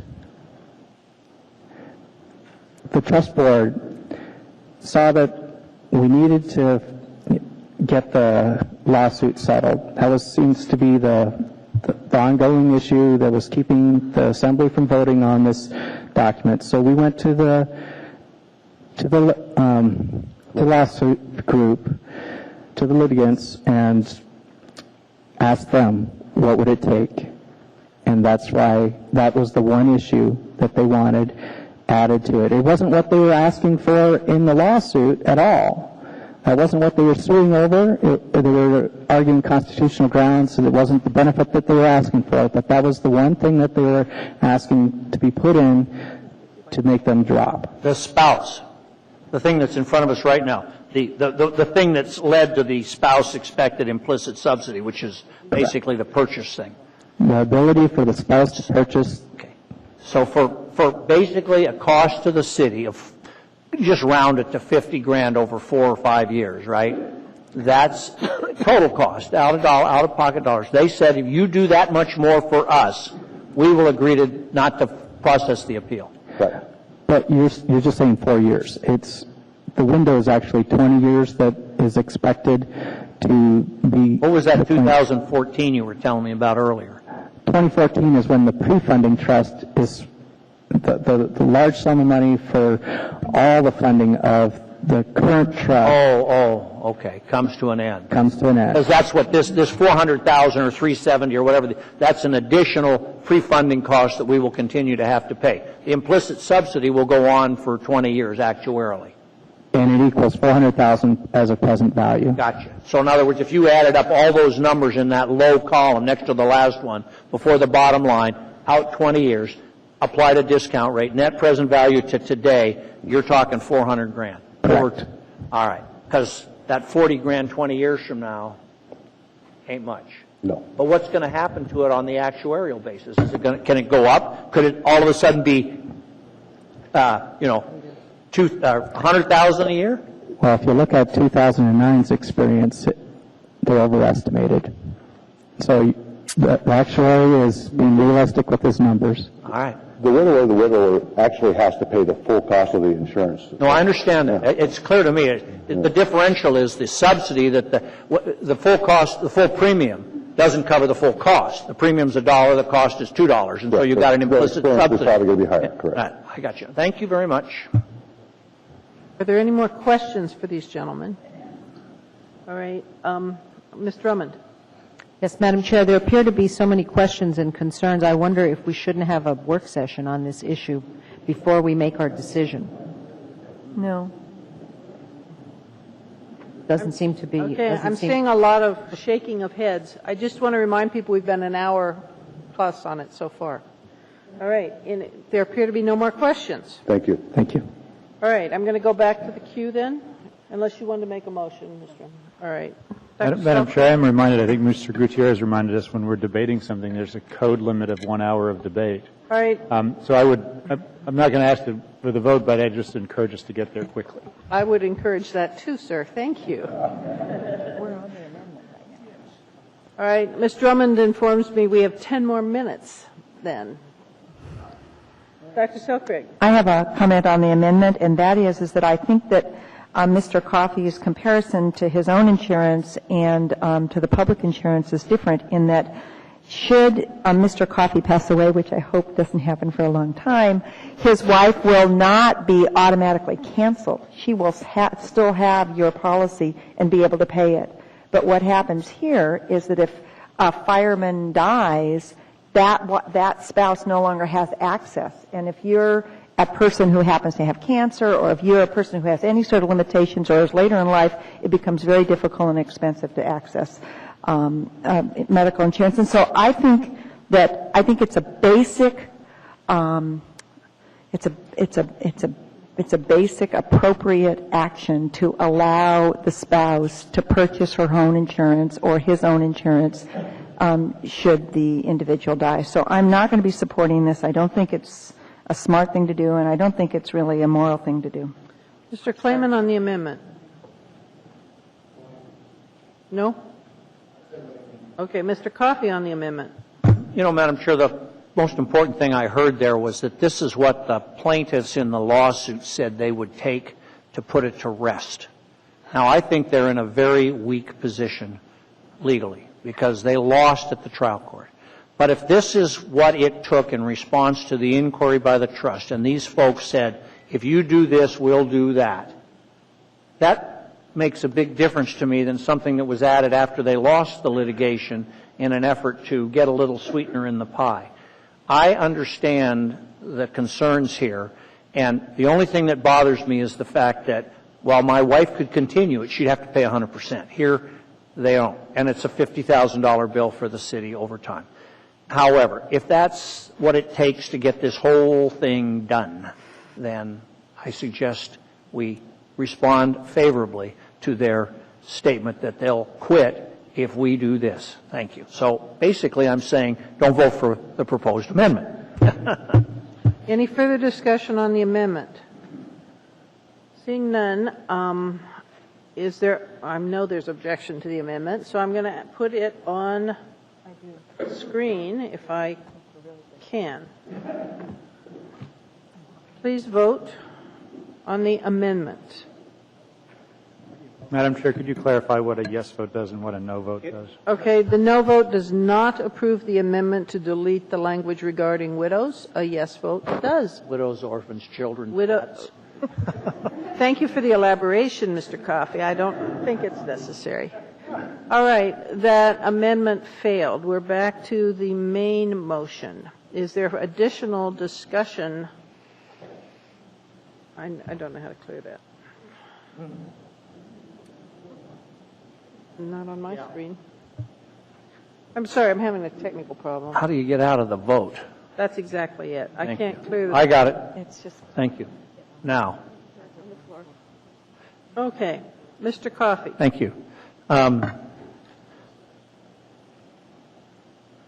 think that though no promise was made back when this deal was made, and I think it was related in some measure to the retirement stuff and all of that was going on at the time, I think that implicit in what was done was based on a belief, which has proved to be substantially erroneous. And that belief is that medical costs would be, relatively stable, perhaps rise at the rate of inflation and so on. Instead, they've doubled and a half the rate of inflation.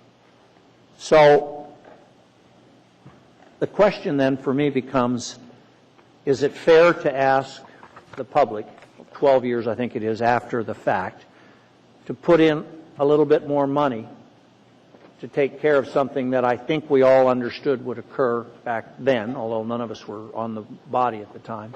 Or is that too much to ask of people who are already facing their own increasing costs in health insurance, their own increasing costs in real property taxes, their own increasing costs in utilities, et cetera, et cetera, et cetera? And for me, that's a real tough question. What I'm hoping I hear from some of my fellow Assembly members is that we'll find a way to make this a higher priority when we do the 2010 budget, recognizing that we're going to have to take it from something else because we don't have more money. And if people are willing to, and I don't expect a commitment specific, but the understanding that when we get there in 2 or 3 short months, we're going to look for a way not to hit the folks out there who pay $250 million to us and $250 million to the school district on their homes and properties. And if we'll do that, this is probably a higher priority than some other things we can do away with. So depending on what I hear from the rest of you will sort of determine how I vote on this. Thank you. Dr. Selkirk. I'm going to be supporting this, and I appreciate Mr. Coffey's comments, and I actually am committed. I think it takes a while, to get your real sea legs around public budgets, and I think that there is fat in our public budget still. I think that I've whined about $6 million for IT, and I think also, $500,000 or $250,000 for the Anchorage Economic Development Corporation, and we dole out money a lot for big things. Somebody once said to me that if it's big enough, nobody asks any questions. So I think that when we visit the budget this fall, I think we have to be willing to put everything on the table and examine it. But I think that insurance for police and fire and for their spouses, particularly insurance that we agreed to make available to them in an agreement 15 years ago, is a priority. I think it's a basic, and I think there are very few people around that actually put their life on the line to protect this community. And I just think this is a particularly special group that deserves continued commitment. And so I will support this, and in the same breath, I look forward to working with Mr. Coffey and with this administration around a more conservative budget this fall. So thank you. There is no one else in the queue. So, Ms. Johnston. I'm mixed on this. It doesn't.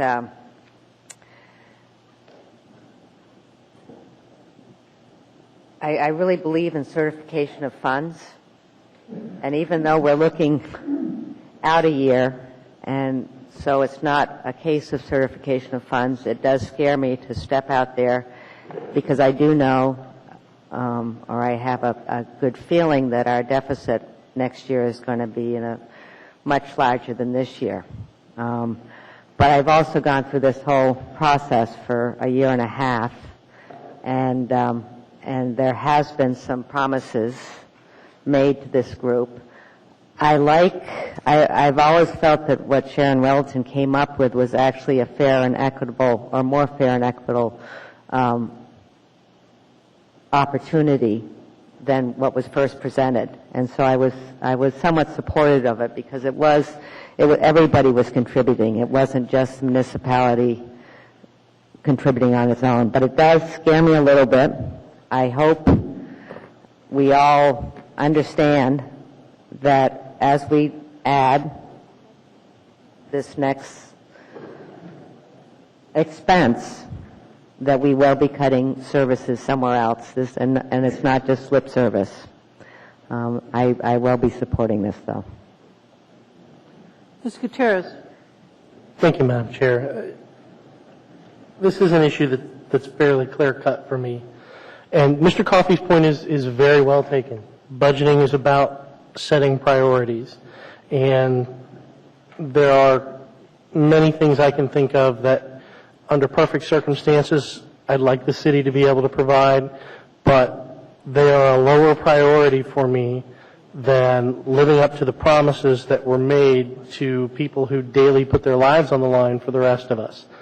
That has to be taken care of. We have to live up to those promises. That means other things will be cut. That means there will be other things in the future we won't be able to do, things that are probably more luxuries than necessities, and we'd all love to have them, but the reality of the current fiscal situation is a lot of those are going to have to go away anyway. And if we cannot be trusted to live up to our obligations to people who trusted us years ago, I don't think we can claim the moral high ground on anything. Therefore, I will be supporting this. Thank you, Madam Chair. Thank you. There's no one in the queue. I'm going to very briefly say this is very difficult for me too, because my two conditions were drop the lawsuit and be able to afford it. And our previous CFO said, yes, we can afford it. We're now in a different time, and I don't know if we can afford it, frankly, because it appears that we've got a significant deficit next year. My problem is I also believe in honoring contractual agreements, and that makes it very hard for me. So I will be a reluctant yes on this, but I am going to absolutely insist we balance our budget, and it's going to hurt a lot. And so I'm going to ask each of you to work. I know we're going to work together to do that, and I know we're going to commit, even when it does hurt, to do that. And with that strong statement, I'm going to go ahead and vote yes on this one. Please vote. Whoop, wait a minute, I goofed. Hold on. How do I go back? Back on the floor. There we go. Please vote.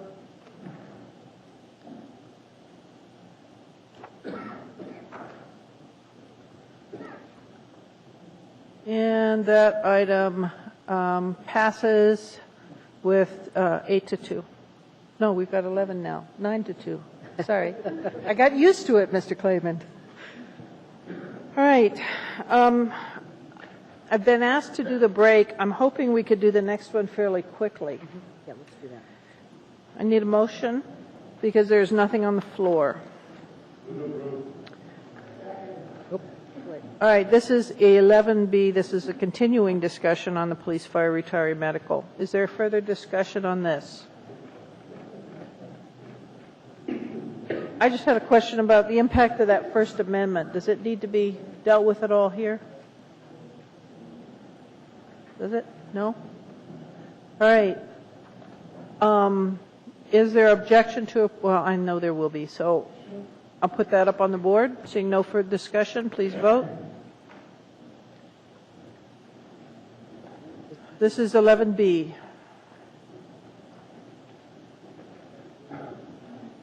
Mr. Clayman? Ms. Johnston? Are all the votes in, Madam Clerk? Ms. Johnston? Ms. Johnston? Thank you. All right, that passes 10-1. I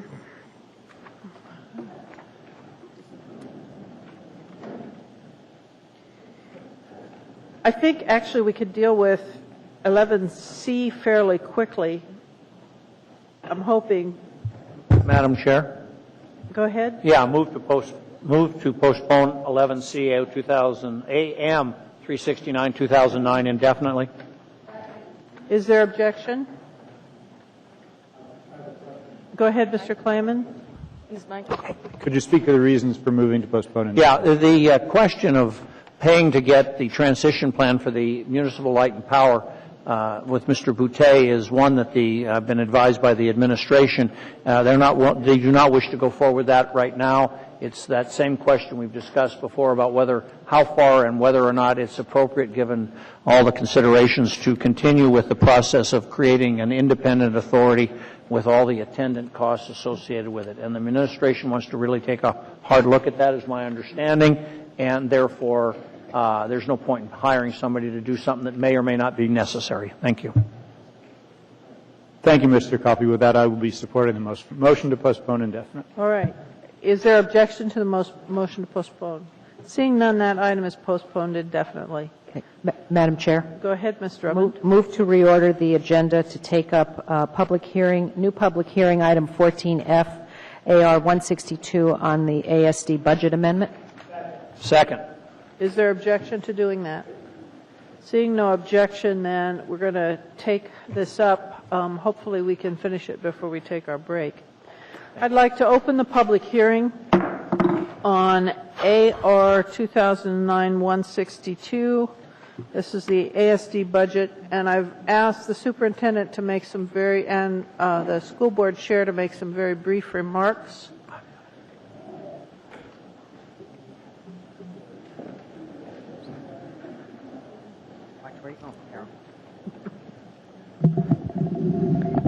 Thank you very much, Ms. Osiander. Appreciate the meeting yesterday with you and the mayor. I think it was a good discussion.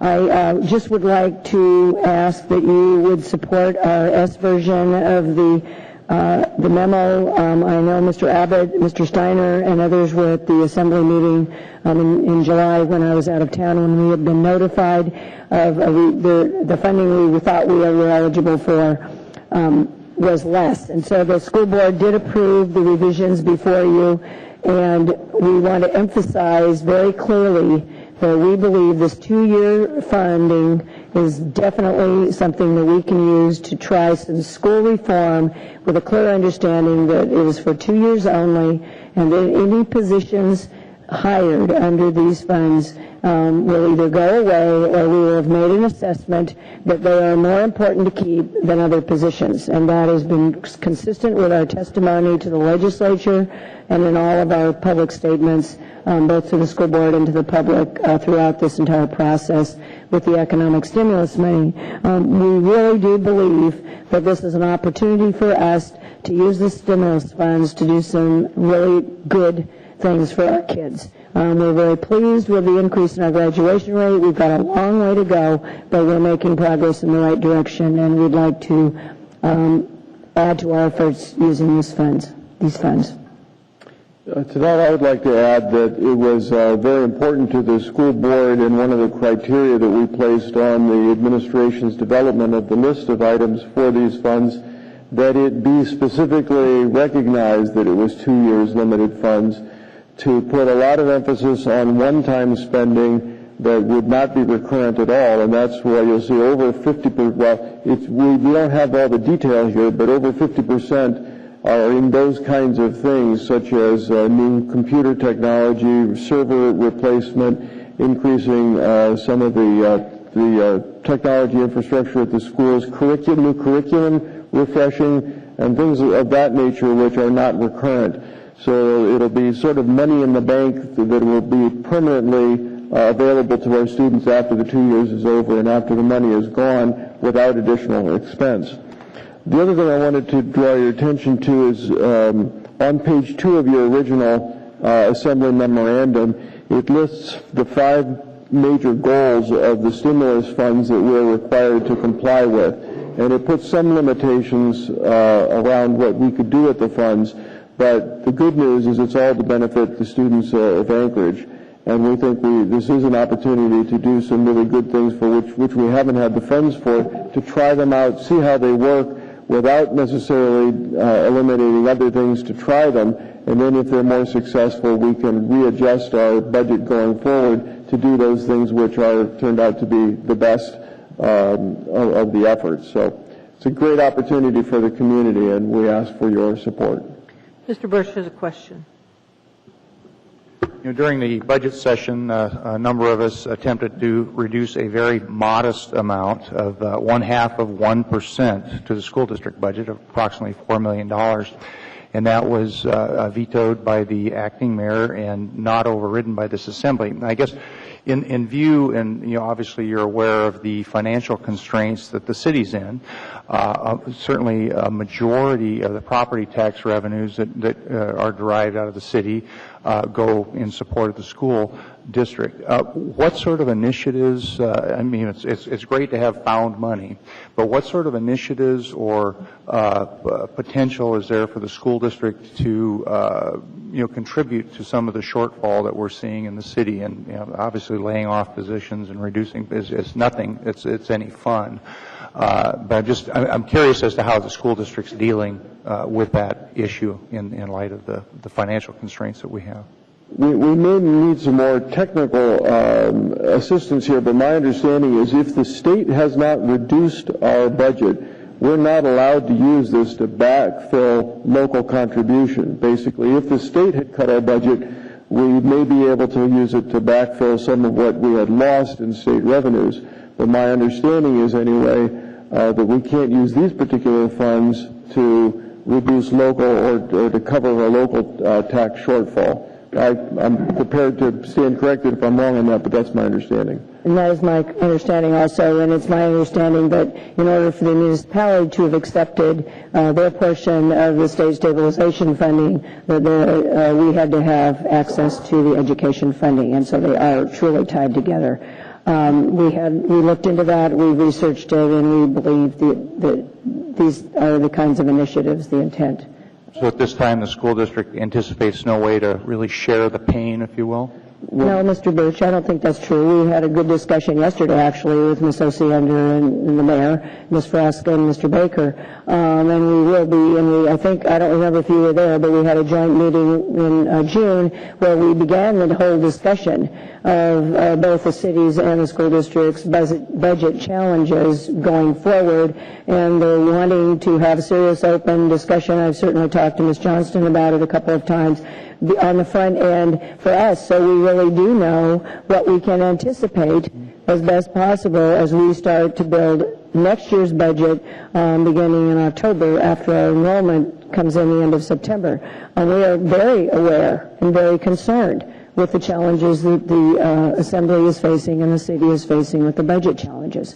But these funds are local, state, and federal grants. They are not in the general fund. They are in our grant funding, and so if we don't accept them, then we can't apply them backwards into the general fund or to help the city out, unfortunately. And I would just note that my response was as to we can't apply these particular funds for that purpose, but my sense of my colleagues on the board, although we haven't had a discussion of it in detail, is that we are very sensitive to the situation that the city is in, and we would be open to those discussions. Right. Thank you. Thank you very much. Thanks. Is there anyone else who'd like to testify on this matter? So please come forward.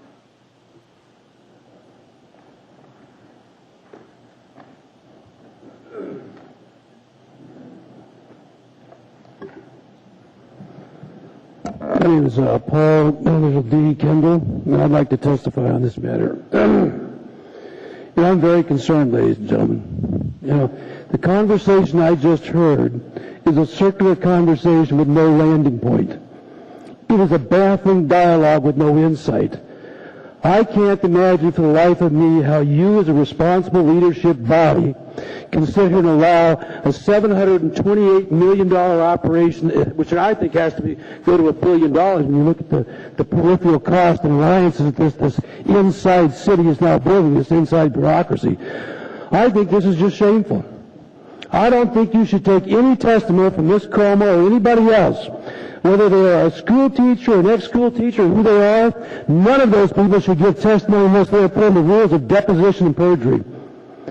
I can't for the life of me understand how you can entertain such a conversation over and over and over again. $1 billion. This is ludicrous, and yet you would take fire, you would put those things that are in jeopardy. You would set aside the discussions about energy. There is no relevant society without energy, ladies and gentlemen, and you all know we're missing this discussion. When you can entertain another discussion like this with endless funding, what it is a capturing of funding and a redistribution of wealth. These people, the school funding, about 85 to 90% of this money goes to their salary. This is, in essence, a cancerous occupation of another society. We're all being strapped for funding, rules and regulations, escorting people out of facilities, denying us the interrelating dialogues. They talk with you and the mayor. That's all we ever see, quite frankly, is a leadership that is disconnected from the greater goal. Now, I don't want to get circular like the conversation I just heard here, okay? This is real simple, ladies and gentlemen. Our society begets them. They don't beget us. And when I see 100 Hmong brought in from overseas and facilitated with interpreters, when I see injured children from prior lifestyles brought in as special ed, and I see these people infrastructuring money so that they can serve their own cause, and then you want to come at me with a higher utility bill? This has just gone from absurd to absurd to absurd. Now, I regret that I have to be so emotive about this, but somewhere, someone has to stand up and come back to the home, to the American dreams of being able to afford the neighbor and the quality of life and the love between the man, the woman, and the family. This school is out of order.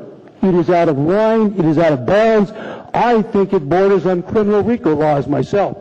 But if you don't challenge these people, if you don't tell them we're done, we are done. 330,000 people who live on $420 million, and these people are taking down $1 billion and not stopping. And my children don't learn anything, the rest of the world, to put this in connective position, if I might conclude, Chairwoman. To put this in perspective, if you will look around you, they are launching over 40 manufacturers of electric vehicles. There are technology monies being laid out by the tens of billions of dollars. Ms. Como and the other gentleman here never once mentioned to you that these children will be brought up to speed of the new electron theories or what's coming to us. Thank you, sir. Thank you. Thank you. Please come forward. Hi, my name is Mike Mason. My name is Mike Mason. I just wanted to point out that I believe as an ERA-funded item, we either spend the money or we lose it. And he's not going to be paying any more extra utility bills if we do spend these funds that have been given to us by the federal government. As someone who graduated from KCC, King Career Center in Anchorage, I attended ASD schools my entire life. I have to say that having access to more technology and a better learning environment is conducive towards a better education and towards a better educated populace, which will lead to more economic activity and a better Anchorage. Thank you very much. Please come forward. Yes, my name is Deborah Wright, and I would just like to say, as a society, we have a responsibility to educate our children. This is not money out of my pocket.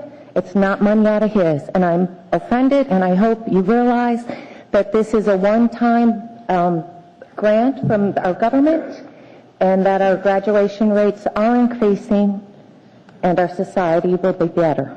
Thank you. Thank you. Please come forward. Hi, my name is Mary Morgan. I think I know a way to solve both problems, the school budget and part of the budget deficit. Everybody knows that if you're going to go on to college, you have to take the last 2 years of school all over with. You have to take all those history, all those English, all those math classes. So how about just stopping the school system at 10th grade? You graduate at 10th grade, you're out. The college can take over from there. Thank you very much. Please come forward. My name is Larry Hall, and I've been here for 40-some years. And I don't know where this lady thinks this money comes from if it don't come out of somebody's pocket. Every one of you lay your money down on the table, I can spend it. It's not a problem. It's your money, I can spend it. You can spend my money, but you're going to keep yours in your pocket. That's the way it works. I put 3 kids through school out of my own pocket, private school. I've never made more than $60,000 a year. This is stupid. You know it's stupid, and we cannot afford it. If I can put 3 kids through school on less than $60,000 a year, we sure don't need to have $1 billion budget for the public school system. It's crazy, and you know it. How much do we have to spend on education and still be behind on everything we do in this country? Where do we stop? How much money do we have?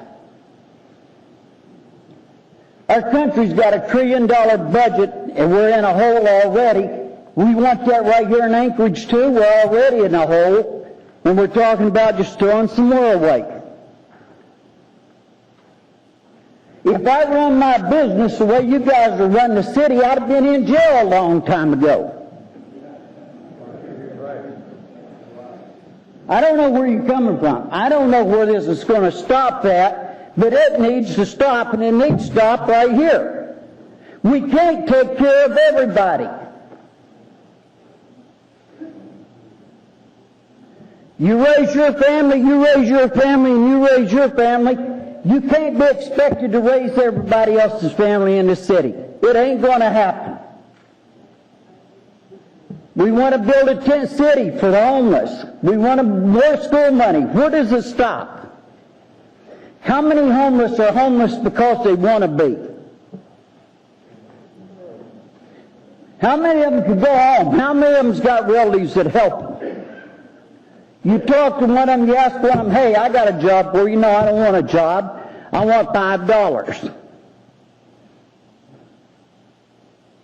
You know, this thing just keeps going on and on and on and on. And believe me, folks, it does come out of somebody's pocket. Somebody's paying for it. My electric bill is ungodly. And my gas bill this winter is going to be worse than that. You wait and see. You wait until the gas is not out here and your electric bill goes up. You guys need to get real. Thank you, sir. Please come forward. Hi, my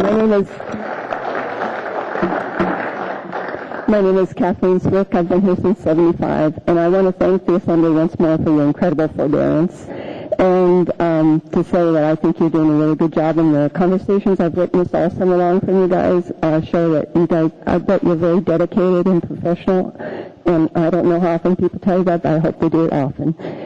Also, since Ms. Como and Mr. Stone are here, I would like them to consider adding a requirement for graduation in logic, that everyone pass at a high level, a logic class. I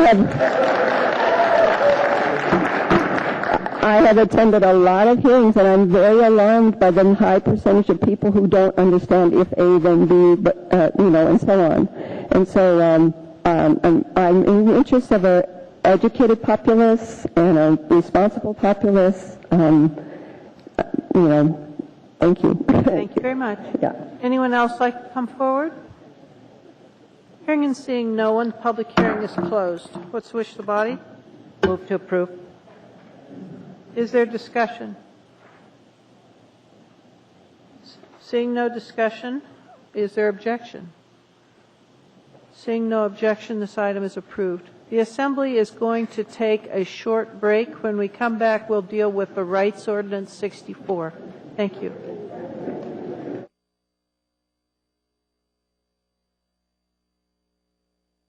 Assembly back in order, please.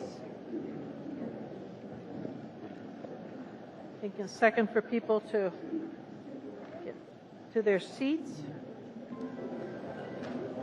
The next item on our agenda is an item that was moved from the consent agenda, which is item B2.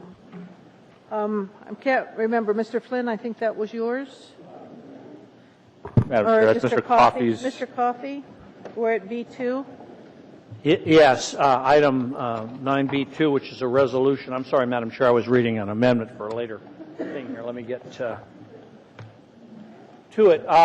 First, I guess, is move to approve. Would you like to speak to it, Mr. Coffey? Yes, Madam Chair. In the course of the last, month and a half that we've been hearing public testimony on this, it was apparent to me, both from discussions and from concerns voiced by many people on all sides, that we didn't have a consensus and we didn't have a common understanding, and we were not coming together as a body as we usually do on legislation, mostly do, and through discussion, compromise, and so on and so forth.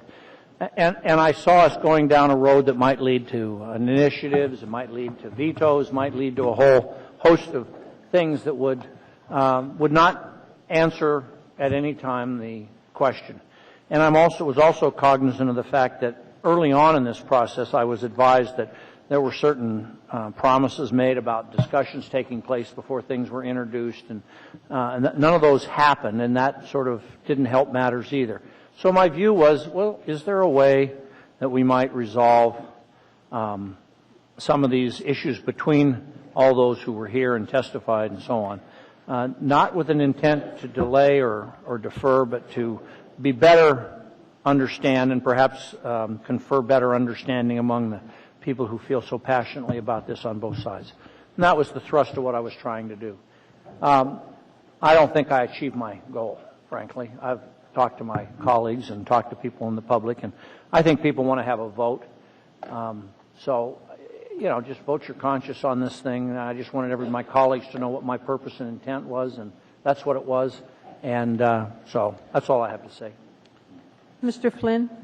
Thank you, Madam Chair. Just real briefly, Mr. Coffey, I appreciate your efforts on this in this regard, and you and I have worked diligently, I think, on several issues to try and bring the body together. And I think if I honestly believe there was a chance we could do that on this, I would support you on this one. I just don't think we can get there, but thank you for this. Ms. Selkirk? I also appreciate this effort. I'm sorry that we didn't begin this way. It seems to me that we could have, this would have been a good start. But I feel like we've had a lot of public testimony. I think we've kind of been through the process of listening to the public on this. And so I'm not going to be supporting it, but I do appreciate that you took the time and did the work to pull this together. Thank you. Mr. Gutierrez? Thank you, Madam Chair. I think everybody who knows this body knows Mr. Coffey and I don't agree on much, but I do want to echo the sentiment that everyone else has put forward, that I do appreciate the effort. I think it was an honest effort to do the right thing, and a lot of hard work went into it. I don't think we got there with this, but I certainly appreciate the effort, and I know that your heart was in the right place, and I think I appreciate that most of all. Thank you. And don't get used to that. Can you imagine he ascribed a heart to a lawyer? I mean, Lord. Ms. Gray Jackson?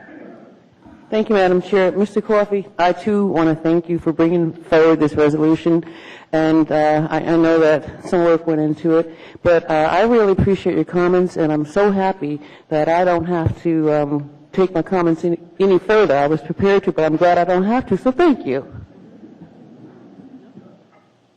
Ms. Johnston? I actually worked with Mr. Coffey on this because I was also looking for some kind of resolution that would have a long-term effect. I'm not sure how this is going to happen tonight. I think I know, I count votes a lot, and then I kind of look to see what's going to happen after the votes, and I think this probably gave us a chance to maybe keep the issue alive in a certain way and keep it in a constructive way. I will vote in favor of this just because that was where my heart was. I will say when this issue was first brought to me, it was brought to me as a resolution, and I was very comfortable in that, and I'm sorry. Anyways, here we are, and thank you. Mr. Klayman. Mr. Coffey, I also want to thank you for the effort in that regard. I think what really swayed me was I heard from a number of people that really felt like we've had pretty darn extensive hearings on this and heard from lots and lots of people, and I noted that one of the more interesting criticisms, which I consistently said, no, that's not fair, was a number of people who felt that our chair had let too many people speak at the public hearings and should have controlled those. And each time people said that, I said, no, the chair is correct. Our charter guarantees the right for people to be heard. And we really have heard from hundreds, and that's really what has swayed me to say let's vote tonight. So again, thank you for your effort, Mr. Coffey. Ms. Drummond.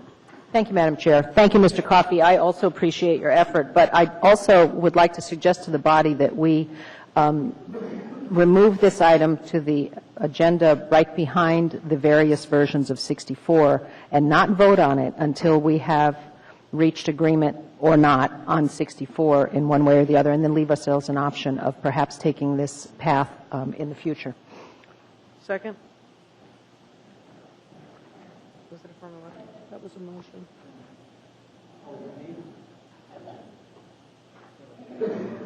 Motion to postpone this till after the other versions of 64 is before us. Is there discussion on that motion?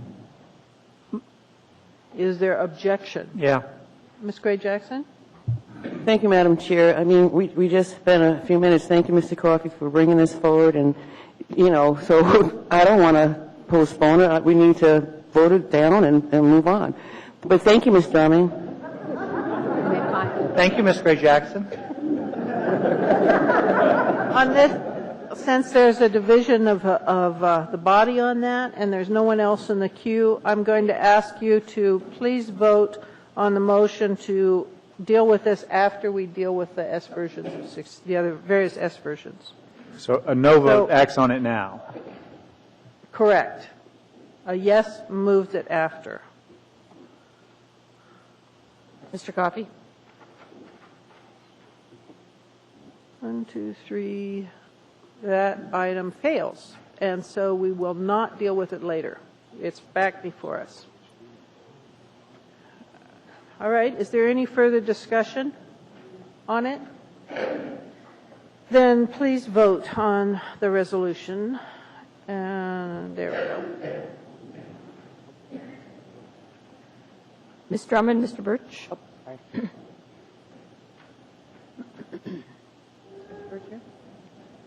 Is everybody voted? Okay, that resolution failed by a vote of 4-7. With that, we'll move on. The next item before us is the various versions of 64.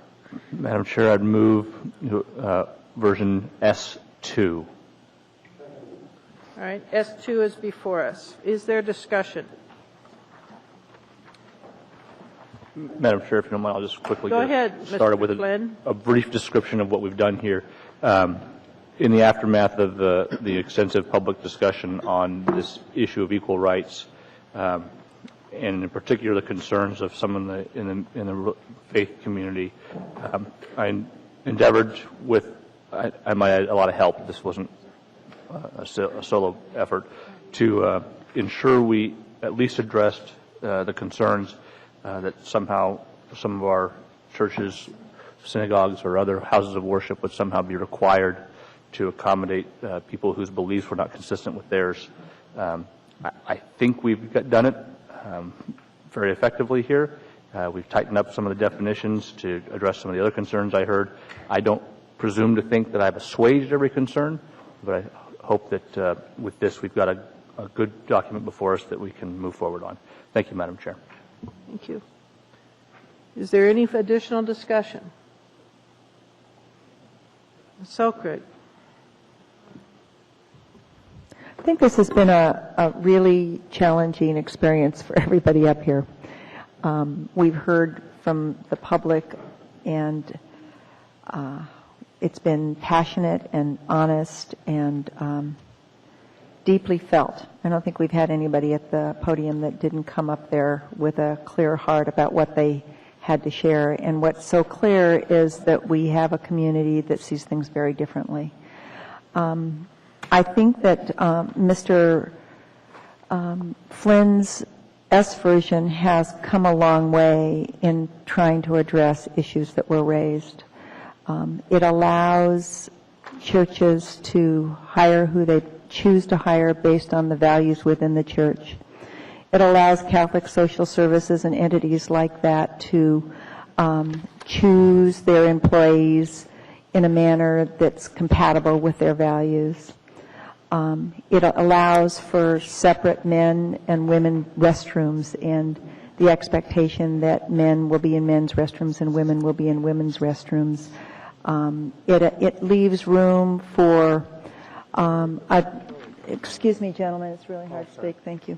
It leaves room for an employer to hire, I'm not sure, actually, are you going to bring your amendment?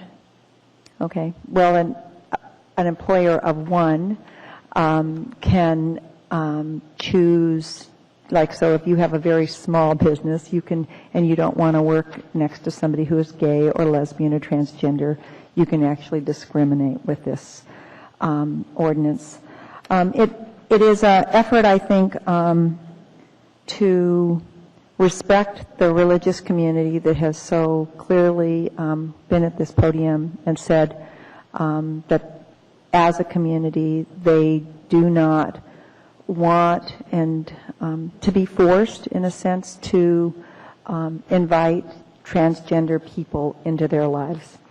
At the same time, this version also says that there are people living in our community who are transgender and who are gay, who have the right to go about their life with a sense of equal respect and an ability to move and function like the rest of us. So I as hard as this is, because I think it's hard in the sense that I think all of the people up here truly want to represent this town and truly want to listen to the public. And when you've got an issue that's so divided, you have to make choices. And so I'm very appreciative of Mr. Flynn's work. I was gone for a while, and I feel like you've woven into this S version a lot of solutions around things that were raised. And so I will be supporting it, and I'm appreciative of the work you've done. Thank you. Ms. Johnston. Since we've spent the summer listening to so many personal stories and personal issues, I'm going to impose on each of you my personal reasons for how I'm going to vote on this. First of all, I have to say that when this was first brought to me, I had great concerns because it was brought to me or my attention by a national organization. And I'm provincial enough that I was not comfortable with that. But it was also brought to me, as I said earlier, as a resolution. And I had no problem with a resolution that voiced non-discrimination because I don't believe in any kind of discrimination. In fact, if in the very beginning of these hearings I asked Vic Fisher, when will we ever get to the point when our discrimination code just lists what we can discriminate against as opposed to what we can't discriminate against? And I hope that day comes soon. I hope if it's not in my lifetime, I think it's definitely going to be in my children's lifetime. But anyways, that being said, the other thing I have to say is that I've heard from a lot of different silent majorities, and I've decided the only thing that they agree on is that they're not silent. But that being said, I have to tell you that the first person that taught me the individual responsibility of public service actually could have been covered in this code. And that person did more for his community, for the state and country than I could do in 10 lifetimes. But that person's life was short. It was cut by suicide. And I've often wondered if that person had been born 60 years later, if the outcome would have been different. So I have that in mind.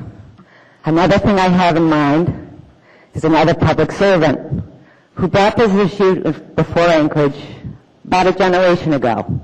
And this public servant actually affected every single one of us in this room. Because there's very many people who have, or a number of people, have been called the father of the permanent fund. But there was only one person who created it, nurtured it, developed it, maintained it into the fund that it is today, so we can discuss, starting this fall, what our next dividend is going to be. And his name is David Rose. And so his memory and this other very special person, I am going to be voting in favor of this ordinance. Mr. Birch.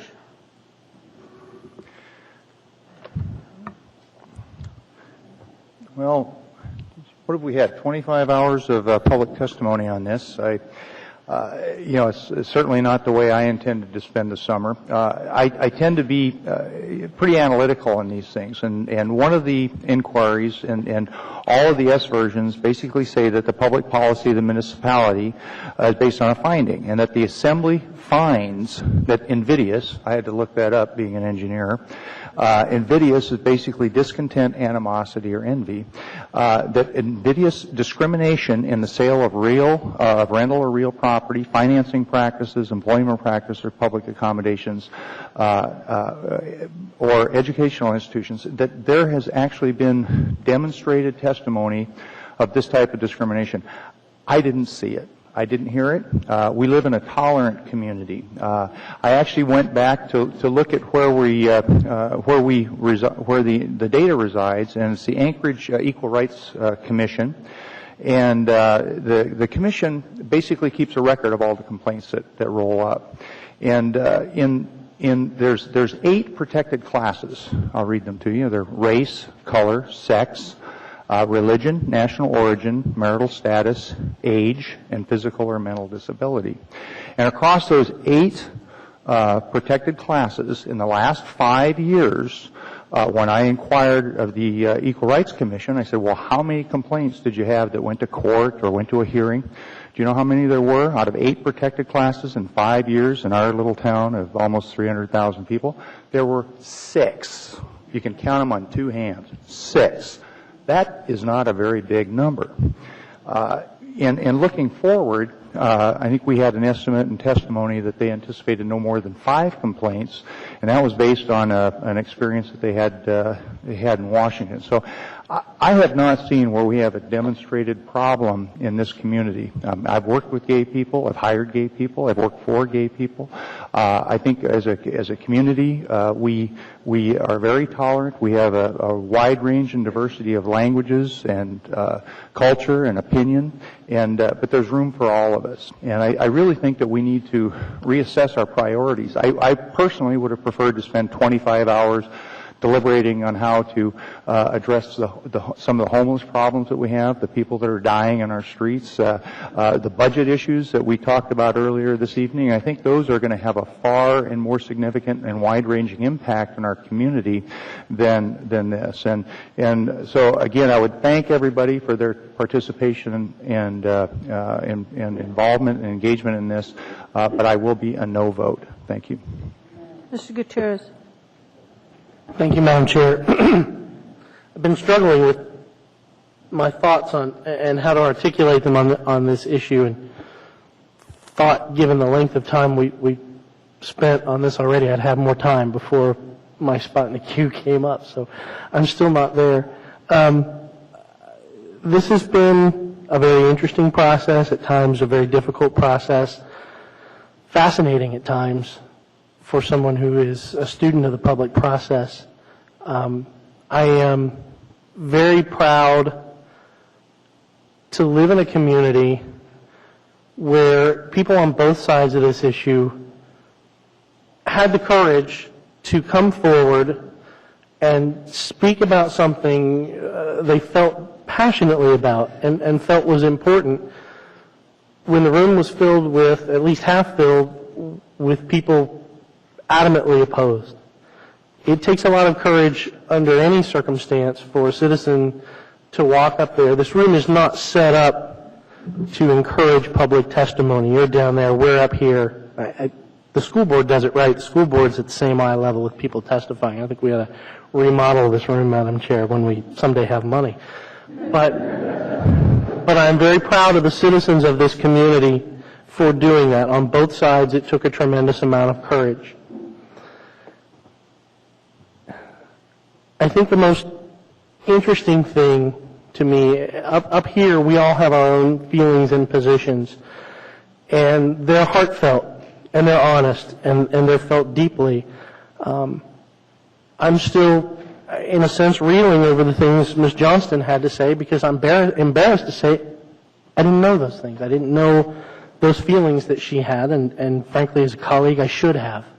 But maybe this was a way for us to get to know those things a little bit better.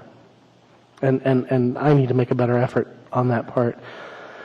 I am going to be supporting this compromise because I think it is just that. It is a good compromise. I think it protects a lot of the concerns that we heard during the public testimony and addresses a lot of those issues. For me, discrimination is a moral issue, and allowing any kind of discrimination is immoral. I know that others feel that we are then encouraging an activity that they feel is immoral, and I respect that. I understand that feeling. I disagree with them on that count, but I do respect that they feel that way, and they feel strongly and deeply and honestly about it. But I think this is a good step forward for this community. What will happen in its aftermath, I don't know, but I think it's something that it's time for. Its time has come, and we need to make this step. Thank you, Madam Chair. Thank you. Mr. Flynn. Thank you, Madam Chair. I think it's pretty clear where I stand on this issue. And like you, I've received quite a bit of correspondence about it over the past couple of months. I'd like to share two pieces that I don't think the body as a whole had the opportunity to see. The first is a flyer. It's a farewell party organized on behalf of our beloved mail carrier, Glenn, who was retiring. Glenn served my family for my parents were in the house, and in the house I'm in now. He was a good person to know, a volunteer in our community, just a terrific guy. Everybody in the neighborhood loved Glenn, and you knew, if you were going on vacation and you forgot to send in your thing saying, please hold my mail, he'd figure it out, and he'd arrange for it to be taken care of. I mean, he took his service so seriously. He was a true public servant, perhaps not on Dave Rose's caliber, but a heck of a guy. And I got another piece of mail, and this one's from my credit card company, but there's a note on it, and it reads, Patrick, I appreciate what you tried to do. I'm retiring to Asheville, North Carolina, a progressive city, on August 2nd. Glenn. Thank you, Madam Chair. Mr. Klayman. I have always seen this issue as one of dignity and respect and tolerance. And from the long public hearings, there were two pieces of testimony that really stood out. One was the minister who noted that the angels always say, have no fear, whether you read that in the Old Testament or the New Testament. And I was really struck by more than one person who actually sang, in the song I think they sang most often was that Jesus loves you. In recent weeks, I've consulted privately with a minister on his thoughts, and I kept coming to the same place, that it is not for us to judge. It is for us to find ways to be tolerant and caring for one another. I think Mr. Flynn has done an excellent job of crafting a compromise. This compromise makes it very clear that the rights protected to all people in this country by the United States Constitution and to all people in this state by the Alaska Constitution will not be infringed upon by this ordinance, nor could they be. So I will be very pleased to support this. I think this is a very positive step forward for our community, and I will certainly encourage Mr. Sullivan, after hopefully the Assembly passes this, to also support this as a very positive step forward for this community to come together as a better place to live, work, and raise a family. Thank you. Mr. Starr.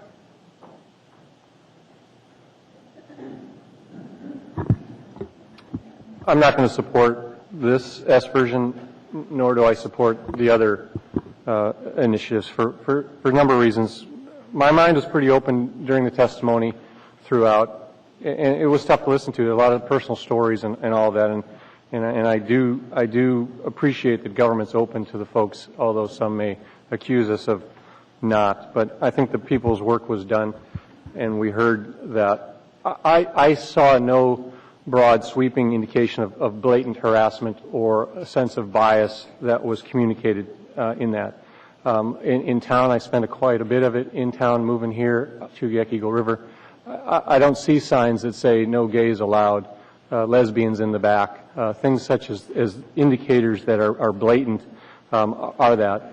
There may be other forms being illustrated, but for my classification of discrimination, I believe they are more social judgment than actual blatant discrimination. My general sense is similar to Mr. Birch's, that we have a tolerant and diverse community that generally gets along. I think the public's greater good is served by the language that's currently written in our code and in our charter. I'm not supportive of modifying that language. I'm also not supportive of types of ballot initiatives such as these that are sponsored by the Assembly. I think it's appropriate to talk about that now because I won't later.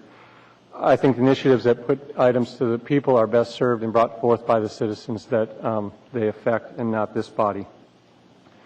I was struggling and challenged. I reached out as much as I could given the time to those that I value their opinions and others that approached me with their opinions. We differ, and I think that's what oftentimes makes our society great. My representation role here requires me to serve those that elect me, and I take that responsibility pretty seriously. I believe that they elected me for my values and my experience. My value system and my ethics is in great part based on my belief in God. My belief in God and my accountability found in my faith, and I speak clearly to that. I appreciate the opinions and testimonies of many in the community that spoke to us. Many guided me, and prayed for me, and I appreciate all of that. I listened, and I listened intently. I commend the chair of this body for managing the topic, a difficult one as it may be, just from crowd control and the opinions therein. I appreciate my fellow members. I appreciate my citizens. And what I appreciate is that they understand my vote, and I believe that most will. And I believe that we also demonstrate our civility in our ability to disagree with one another. So I appreciate all of that, and I will be voting no on this. Ms. Gray-Jackson. Thank you, Madam Chair. I really don't want to spend a whole lot of time talking about how I feel about this issue because it's just too emotional for me, and I don't want to sit up here in tears. I just don't want to.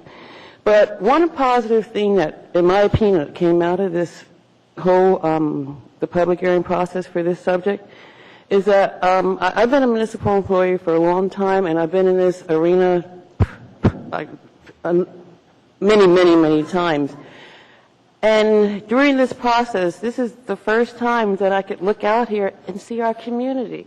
It's amazing. You know, our community is out here in the audience. Different races, men, women, children, and it's a beautiful thing. And I really hope that our community comes out and makes themselves part of the process, not only on this issue, but on all the issues that involve our community.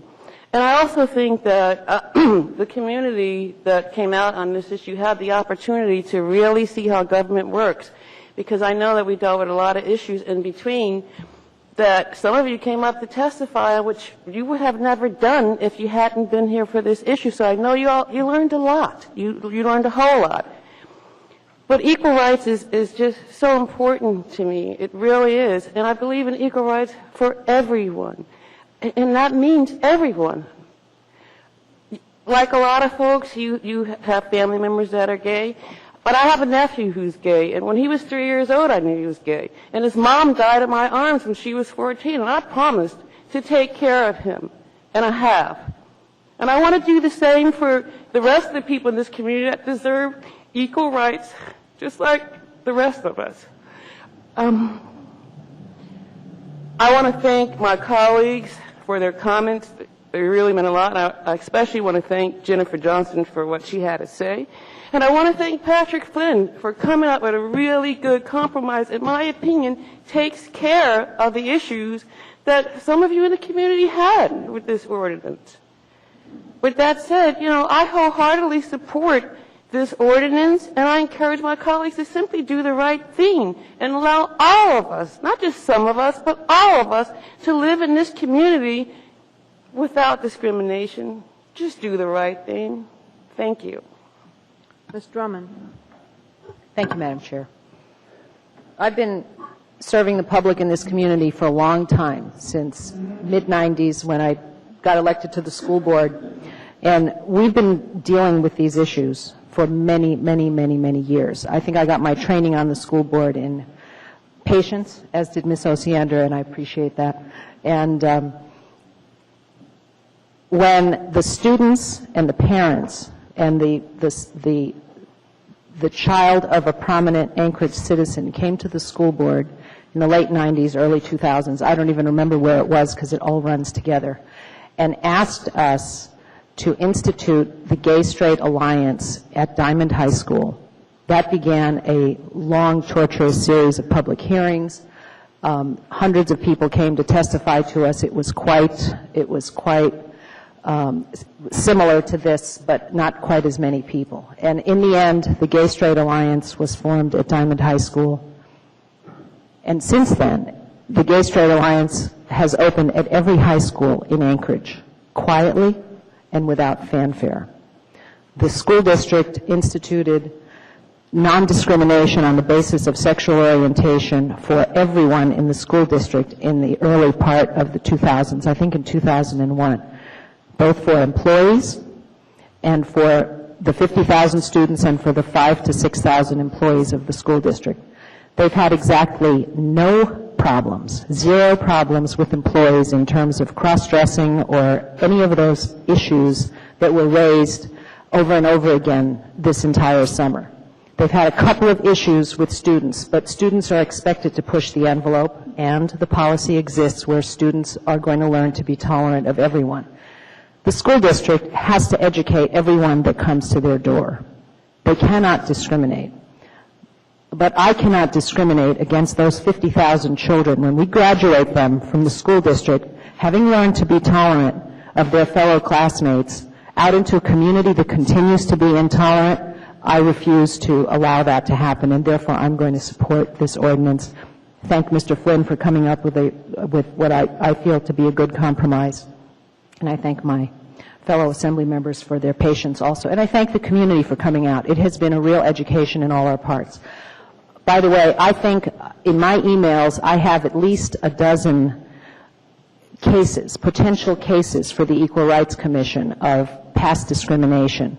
I think they would be kept very busy with the kinds of discrimination that if investigated and proven to be true, I think we have quite a bit of discrimination going on in this community, but people have to be quiet about it because they are risking their jobs, their livelihoods, their homes, and their educations. Thank you very much.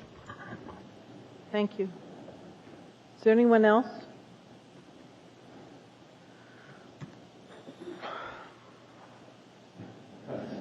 Ms. Hutton. This has been difficult. This has, excuse me.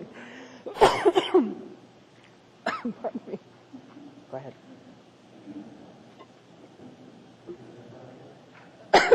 I do. Excuse me. This has consumed a lot of the last 2 months for me. And I have had some pretty significant conversations with people, excuse me, on both sides of this issue that I profoundly respect. I also have a deep belief in the importance of protecting our citizens and being respectful to all of our citizens. In the course of the last 2 months, I've come to the belief that there are some citizens who need more protection than we're giving them. And I then started struggling with how to do that and what to do fairly. So I tried to listen carefully. And I also did what I typically do when I'm confronted with a problem is I start reading and start investigating and start trying to figure things out. Excuse me again. The first thing I did was to call Barbara, the Equal Rights Commission, and say, what's the data? What kind of complaints have we gotten? And I also called the state and discovered that there's no data because it's not a protected group or a listed group. So I also started trying to look at what other states do, what other locations do.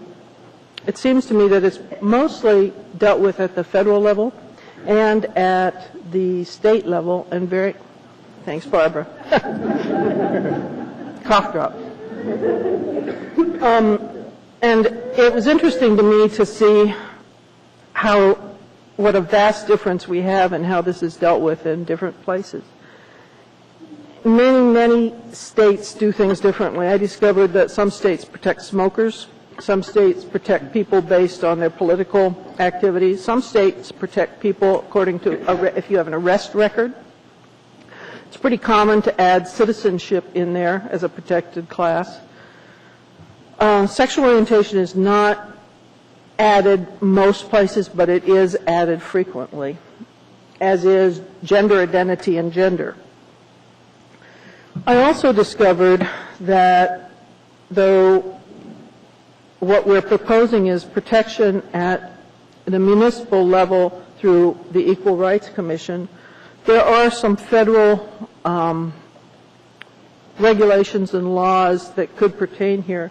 I particularly looked at Title VII, what was covered in Title VII. I read some court cases about Title VII. It's basically the civil rights law of the United States, and it basically covers, to my mind, employee discrimination, including same-sex employee discrimination for businesses with over 15 employees.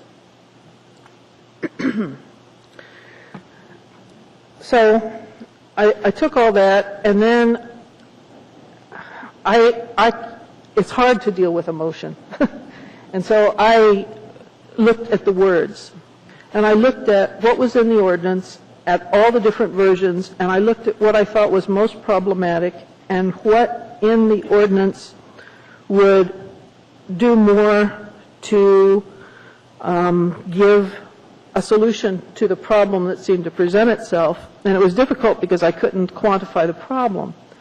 So one thing that I did about a week and a half ago is I called both Barbara and also the chair of the Equal Rights Commission, and I asked them to start compiling data when complaints came to them so that we would at least have that. And I also talked with Mr. Coffey and Ms. Johnston about the task force, which I think personally could still be very productive because there are many reasonable people of diverse opinions that I think could sit down and do this better justice than this body. I want to be clear that there are some versions out here that I would support, and I wrote one that I thought was a compromise that was roundly knocked by everybody on both sides when I put it forth. I want to tell you what this ordinance does is it's not going to stop what I perceive to be the biggest problem, and that is the issue that we dealt with in the school district, which is people just being darn right cruel to each other and mean and verbally abusive to each other and hurtful things being said to each other. This ordinance does zip for that, folks. This ordinance is specific to employment, hiring practices, financial loans, and it talks about business opportunity, and it talks about rentals, but it doesn't enter the heart of the problem, which is civility. There are some troublesome things in Mr. Flynn's version. First off, I got to give it a compliment, though. I think it does an excellent job on the religious exemption, which, as you could tell from all those folks, was a major problem, and I think you've done an excellent job with that. The difficulties, the two main difficulties I have with this ordinance are on page 2, line 15 through 19, the section on gender identity. I have come to the belief that transvestite folks are a very fragile population and they need protection. I also know that the community at large does not have a clue how to deal with that, and it's scary. We heard a whole lot about, the bathroom issue. My read on this, and I took it over to the municipal attorney and asked her opinion, is this covers not only transvestites, but this language would cover cross-dressers and transsexuals and transvestites, and basically anyone who had behavior that differed from that traditionally associated with their sex. I know in the back it has some language that says you could still have same-sex bathrooms, but my read on this, if you have this gender identity protection in, there would still be a requirement on a business if there was a complaint lodged for discrimination based on behavior different from that traditionally associated with the sex, that business could be required to convert handicap bathrooms or to install unisex bathrooms. And that is an unidentified cost that may not be significant, or it may be significant. I have no clue how to tell, but I do know it scares people. The other thing that concerns me and has all along is employment and personal and accommodation section. All the federal law that I saw about discrimination had a threshold, because at the federal level there's a protection that allows folks to make decisions about who they regularly are around. For instance, this Title VII says if you've got employees, over 15 employees, then it kicks in, but if you don't, it doesn't. Additionally, there's an ADA, which only applies to companies over 20, that have over 20 employees, and even the rental section in this does not apply if you're living in a unit and you're in a duplex, because I think there seems to be a recognition that even though we want to treat people fairly, you can't force people to necessarily be in accord, force people to closely associate with folks that they might have a difference. So I exempted employment out of mine, which caused a lot of people to be very unhappy with me. And then one thing I liked in Mr. Clayman's version is it did have a threshold, and I had kind of hoped that there would be an amendment that would allow a threshold if you are working, say, out of your home and you have one employee. Should this same provision apply to you as it does in a company with 100 employees? I don't think so. This ordinance would say that it would. It additionally covers that in the accommodation section. The example I've used several times is I have a good friend who makes prom dresses out of her house. She just does it by herself. And with this, she could face a discrimination charge if transsexual person came and asked her to make him a dress. And I don't think that's what we necessarily want to go to. And so those things caused me to feel very uncomfortable with Mr. Flynn's version, though I commend him for working on it. I have worried about this vote for 2 months now. I have to tell you, there isn't really a good answer here, because the best answer is, I think, the one that people have mentioned in conversation all up and down this table, is we need to treat each other well in this world. And we don't. And I wish we did. Though my job is looking at law and looking at what words mean, and I have a problem with these words. And so this is a hurtful thing to do, and I'm trying to not look at certain people in the audience right now, but I'm not going to be supporting this. Thank you. Ms. Sokrig. I'd like to move an amendment on page 8, section 2, under B1.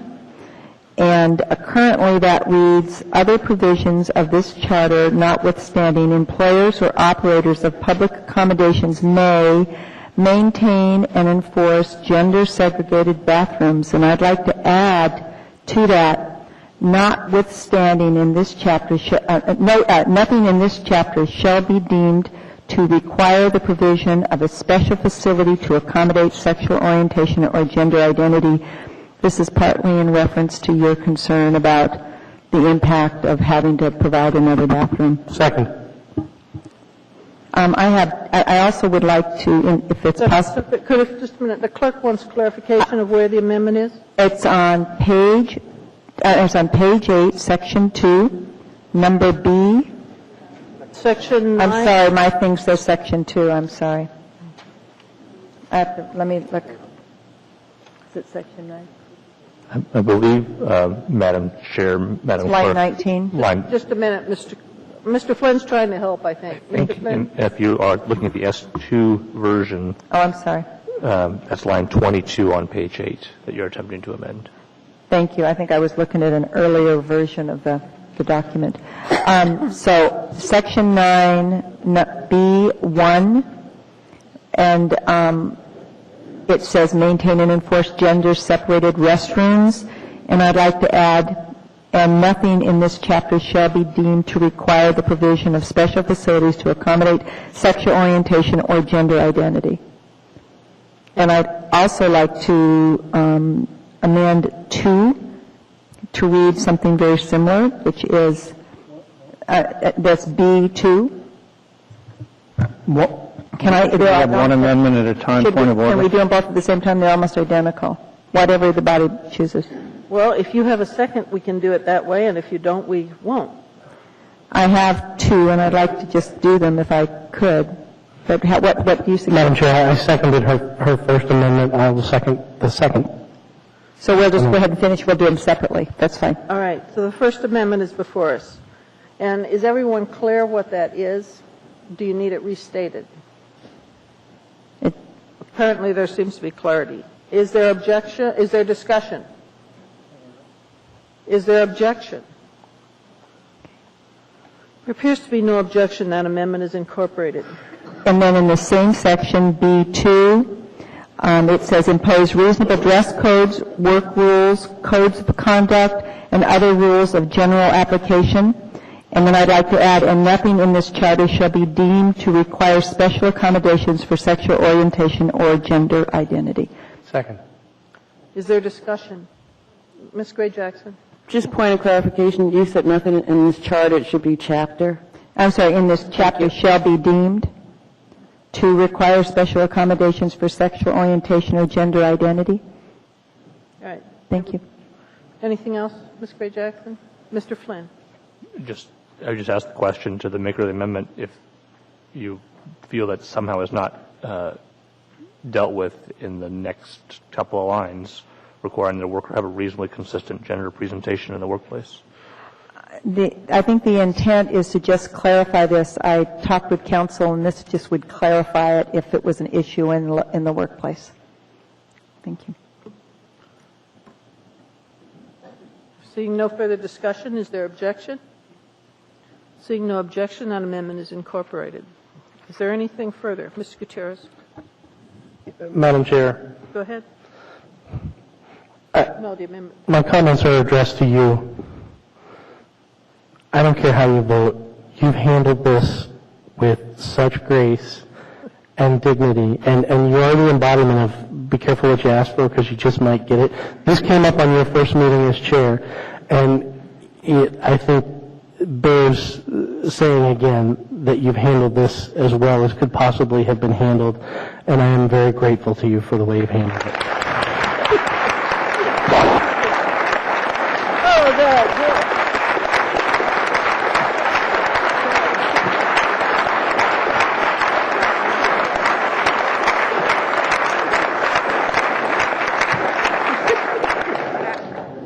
Thank you, Mr. Gutierrez.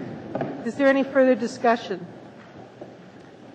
All right, seeing no further discussion, the matter is before us. I'll put it on the board. Please vote.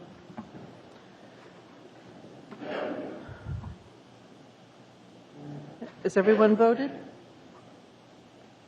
That matter passes 7-4. Thank you very much. Madam Chair. Madam Chair. Dr. Selk, just a minute. Dr. Selkirk, we need a written copy of the amendment, please. Thank you. Madam Chair. Mr. Flynn. I'd like to move for immediate reconsideration and urge the members vote no. Second. All right. I need to clear the board here. What's the minute? Okay. Well, I can just ask. Is there objection to immediate well, no, I better not. Thank you. All right, that's a good way to do it. Is there anyone in favor of immediate reconsideration? Seeing none, immediate reconsideration fails. All right, moving on. The next item before us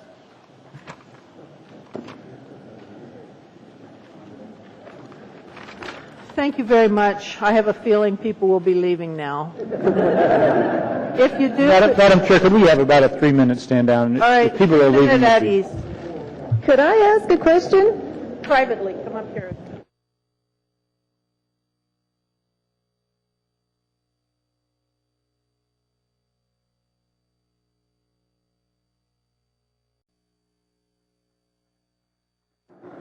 I'd like to call this assembly meeting back in order and ask if you're leaving the room, if you could do it quietly, please. Thank you very much. No more witnesses. All right. We are now at 13A. Madam Chair, before you begin that, could I have a consideration? Mr. Coffey? Yes, Madam Chair. I would move to change the order of the day to put the item relative to the charter amendment, item 14C, move that to the end of the agenda. It's also D. ND. And Madam Chair, I'd like Mr. Clayman to, I have to do them one at a time, I think, Madam Chair, C and then D, or move them both to the end of the agenda. And I'll second both that motion on both C and D. And I would defer to Mr. Clayman.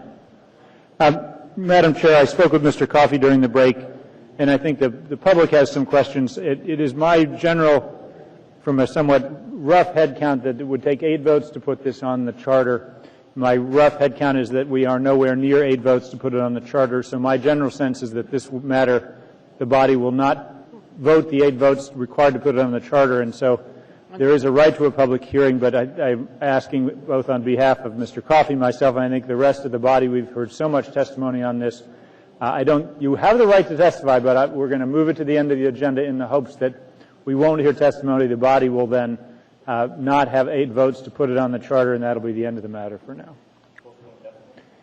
All right. Well, at this either point, postpone indefinitely or else put it for a vote and have it not pass. all right. At this point, we'll have to open a public hearing. Right. But noting for the public, that's the intent of the sponsor. Right. First, though, let me ask if there's any additional discussion to moving it off to the end of the agenda. Seeing none, is there any objection to moving it to the end of the agenda? Seeing none, it has now been moved to the end of the agenda. Thank you. We're now at 13A, AO 74. And this is a continued public hearing, but my belief, We didn't close okay, it. then I need to reopen the public hearing is what I need to do. If you would like to speak. Madam Chair, before we begin. Before we open, go ahead. I'm of the impression the administration wanted to delay our final action on this. Is that correct, incorrect? Any comment from anybody? Mr. Accounts? 74, you don't want us to take action. I'm sorry, that is correct. You will want to delay action? That's correct. Okay. All right, so please be aware that if you speak to this now, the matter could very well be delayed. With that in mind, is there anyone who would like to speak to us about potentially allowing a waiver for certain municipal fees as an economic development incentive? Anyone at all? Hearing and seeing no one. Madam Chair, I'd like to move to continue the public hearing to September 29. Thank you. All right. Second. Is there objection to moving the public hearing to September 29? Continuing, pardon me. See, Dr. Selcraig? Just wondering what, this has been around for, we keep moving it. I'm just wondering what the rationale or what, just some a little bit of explanation would be great. Thanks. Yes, thank you. Through the chair, Ms. Selcraig, one of the concerns that we have is that this does have some significant ramifications, or could have. And the other thing is, when you look through this, there's no criteria for which we should judge which ones to waive, which ones not to waive, et cetera. So what we'd like to do is take a good look at it, go through it, and make sure that we have criteria established so that if someone does petition for to be granted fee waivers, that at least we have something that we can use to go by to standardize it. So, you know, it's just not willy-nilly. You get this one, you don't. So that's our concern. Thank you. Is there any objection to continuing the public hearing until September, what was it, 29th? Seeing no objection, that public hearing is continued to the 29th. We're now at... Public speaking. I'm sorry? When do you get public speaking? When I'll clarify our rules of procedure. When I open a public hearing, anyone can come forward and speak to the item at the podium. If you want to speak on an item not on the agenda, then there'll be an opportunity at the very end of the meeting to do that. The next item before us is 13B. I believe there'll be a motion to postpone this one too, but if you'd like to speak to us about a potential rezone on Muldoon, this is item 13B, please come forward. Hearing and seeing no one, Dr. Selcraig, what's your wish? I'd like to continue the public hearing until October 27th. Second. Is there objection to continuing the public hearing till October 27th? Seeing no objection, that public hearing is continued to the 27th. The next item before us is 13C. This is AR 126. This is an item relating to a conditionally granting a 10-year real property tax exemption for certain deteriorated properties.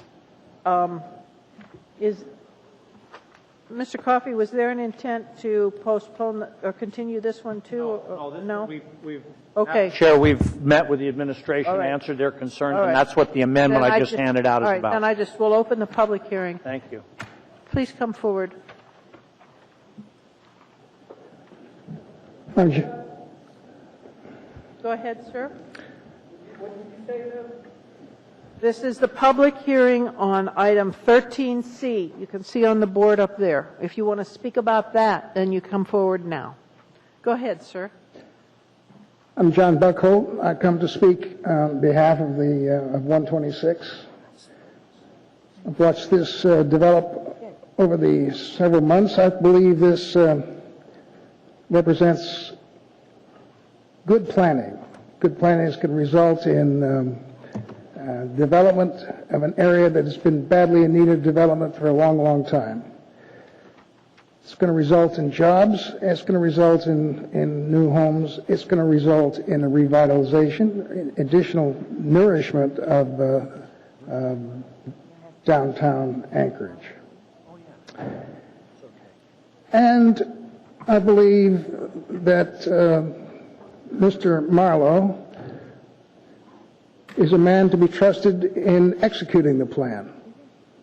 You know, you can have a good plan, but in this case we have a person with whom we can trust the execution, who has a good track record in the area, in this specific area, geographically. And therefore I believe that the underlying purpose of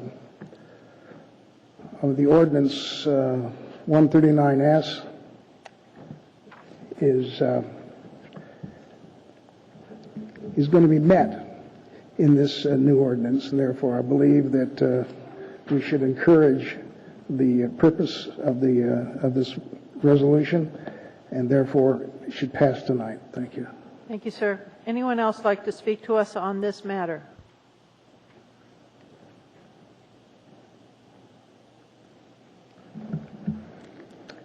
Madam Chair, members of the Assembly, my name is Mark Marlowe.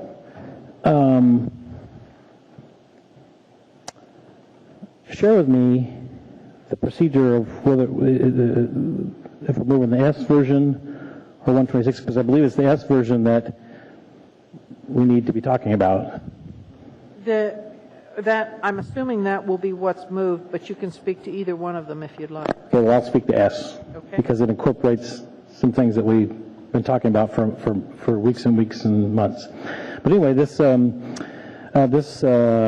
resolution is the natural sequence of 2006 139S that defined this area as a deteriorated property and sets forth a confirmation of compliance with 12.35, which allows this body to approve a package of property tax relief to incentivize development in this area.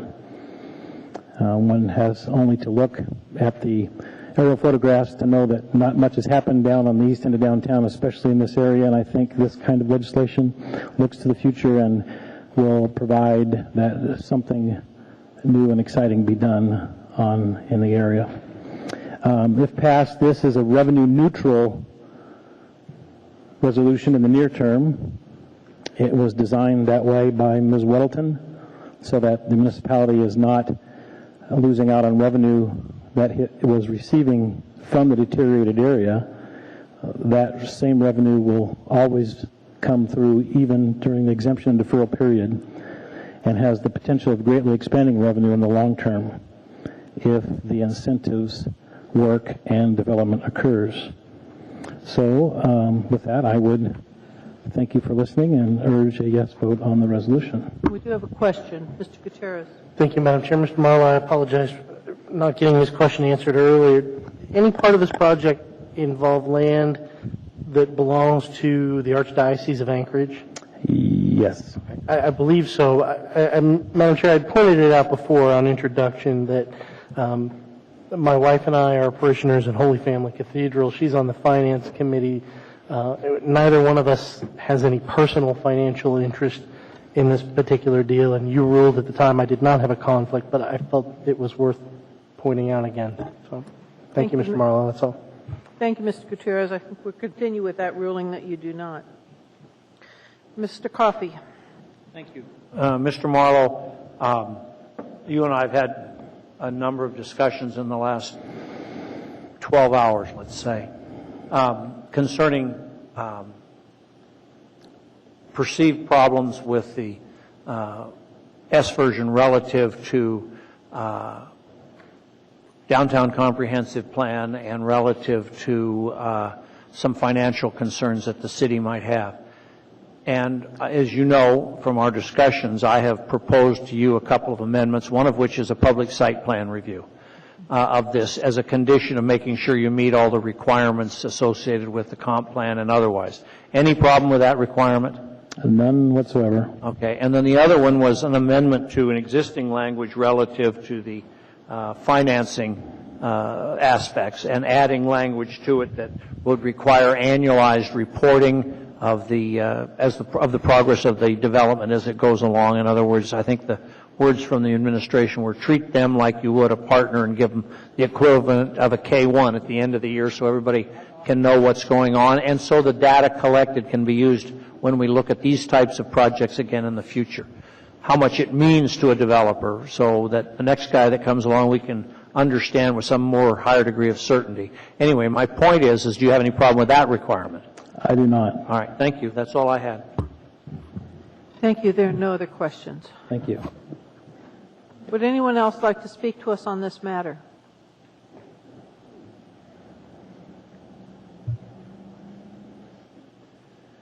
My name is Michael Tullius. I'm here with my wife. We both strongly support this resolution, and we emailed you guys on Sunday and expressed our thoughts on it. And thank you. Thank you. Would anyone else who'd like to speak to us on this matter? Hearing and seeing no one, public hearing is closed. Madam Chair, move the 126S. Second. Thank you. Go ahead, Mr. Coffey. Thank you. Dr. Selcraig and I spent a fair amount of time going back and forth with this. I carried the ball the last couple of weeks because she was on vacation, but we both have been in, done the work on this and view it, I think I can speak for her, as good economic development. I do offer the amendment that I handed out. It's entitled Floor Amendment AR 2009-126S, Amendment Number 1.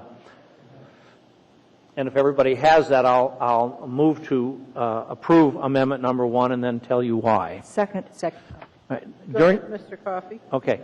Now, keep this in mind. You know, Mayor Sullivan and his team have been in place a month and a week. There was a lot of things that were done by the last administration and by when Matt was mayor that, you know, they're catching up on. In just the last couple of days, they've sort of gotten their hands and their understanding around an issue or two associated with 126S. Those concerns were the subject of discussions today between me and the administration and staff and people from Jerry Weaver and others in the departments and so on. And the result was we recognized the validity of those concerns, and rather than put this thing off and try to address them and delay Mr. Marlowe or any other developer for a long period of time, we agreed to the terms in Amendment Number 1. And the concerns were twofold. First and foremost was we wanted to make certain that there was compliance with all of the, like the Downtown Comprehensive Plan and other aspects of the planning and permitting. I was advised that when Ms. Weddleton made the decision to forward this deferment and there's two things that are being excused and deferred, but the tax issue, she viewed it predominantly as just a financial consideration. Is it necessary to offer this sort of thing in order to encourage the development? Now, the practice previously was that would, at the same time that she was making that, there would be reviews and consideration by various departments to say, well, wait a minute, have you thought about this, that, and the other thing? Well, that didn't occur in this case. The administration, in looking for information, found that there wasn't any vetting by anybody else. Mr. Weaver looked at it, and he was concerned about the comprehensive plan. As a result, we have put a condition in this that says they'll go to a public site plan review in front of the Planning and Zoning Commission.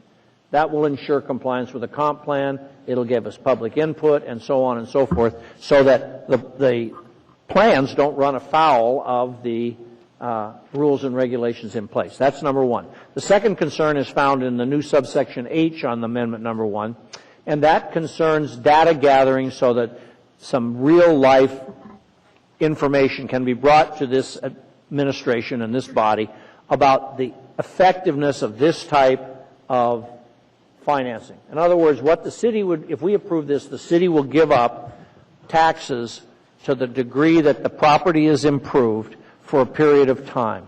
And it will defer some of those taxes for an additional period of time.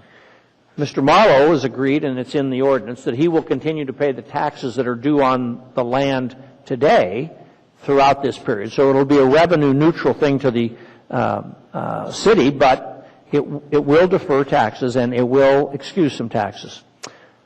The city, rightly so in my judgment, wants to know through financial information if this is an appropriate thing to do now, an appropriate thing to do when the next guy comes along with his deteriorated property and says, hey, I want the same consideration Marlowe got, and here's why. And we will have some real-life information. If this ordinance amendment passes, we will have some real-life data, information, and experience on which we can make subsequent judgments. And Mr. Marlowe, again, has agreed to submit that financial information on an annualized basis until such time as the project is complete, and at which time, that kind of information, its financing and payment of suppliers and so on and so on and so on, will no longer be appropriate. So, I would urge support of the amendment, because it makes a better ordinance for us and the city, and it certainly is acceptable to Mr. Marlowe, as he said. Thank you, Madam Chair. Dr. Selkirk. I'd just like to also urge support. What is interesting about this project is that when I was planning director, I think the kind of seed began in terms of building the structure at the state that made this possible, this whole structure. And so we're actually continually with this particular chunk of land in this area on the cutting edge of understanding how we're going to be structuring our approach to using this tool. And I think that the proposed amendment is just another refinement. It's useful, and I urge a yes vote as well. Thank you. Mr. Klayman.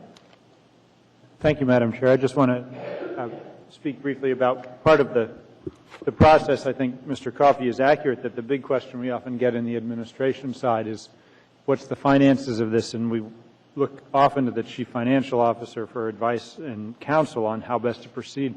And I think this is a reminder. I think the amendments are very good, because what I think this recognizes is, whereas if I own a parcel of land privately and I want to develop an office building or a house or whatever on that property, as really the only owner of the parcel, I may have more self-interest driving me. But when we get in these deteriorated property decisions, these really are community decisions, because the community is actually investing some of our non-tax revenue, or tax revenue we're not receiving, we're investing in this project. And so I think it really needs to be more of a community decision and incorporate the very things that are reflected in the amendments. So I think the amendments are a great step forward. I applaud both Dr. Selkirk and Mr. Coffey for putting those together, and I would urge a yes vote.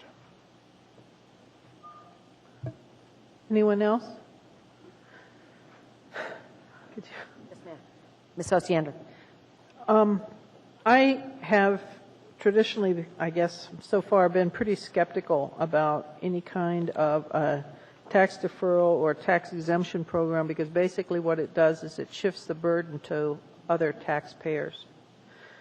The main thing that gives me pause here is actually the language in the deteriorated property ordinance itself that posits that this development you should grant this kind of a benefit if the development would not occur without it. And that continues to be my biggest question. The thing that on the plus side is I greatly appreciate the additional language requiring financial information in the amendment. So I would like to have, I guess, Mr. Coffey's already in the queue to answer my question. From, again, discussions with the administration, I know they're going to make some proposed changes to the deteriorated property ordinance and the processes and procedures whereby we permit this or grant these deferrals and exemptions. It's difficult at the inception to know with a complete certainty that in the absence of these sorts of incentives, would this take place?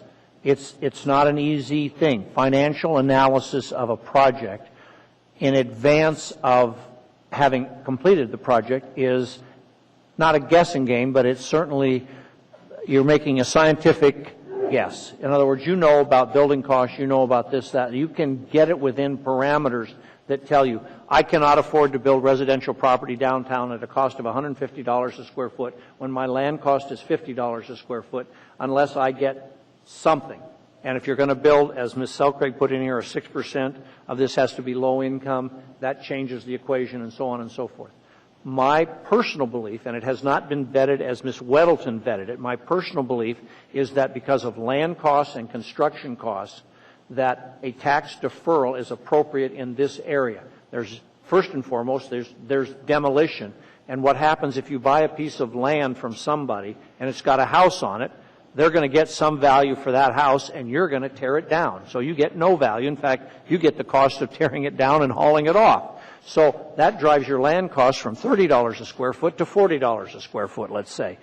And what happens when you're renovating and rehabilitating areas, you'll find that your cost of getting that property to a condition where you can redevelop it is quite an expensive tool because of what exists on it.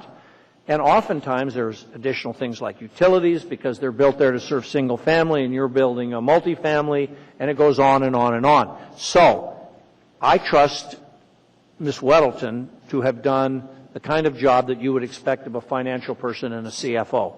She did that.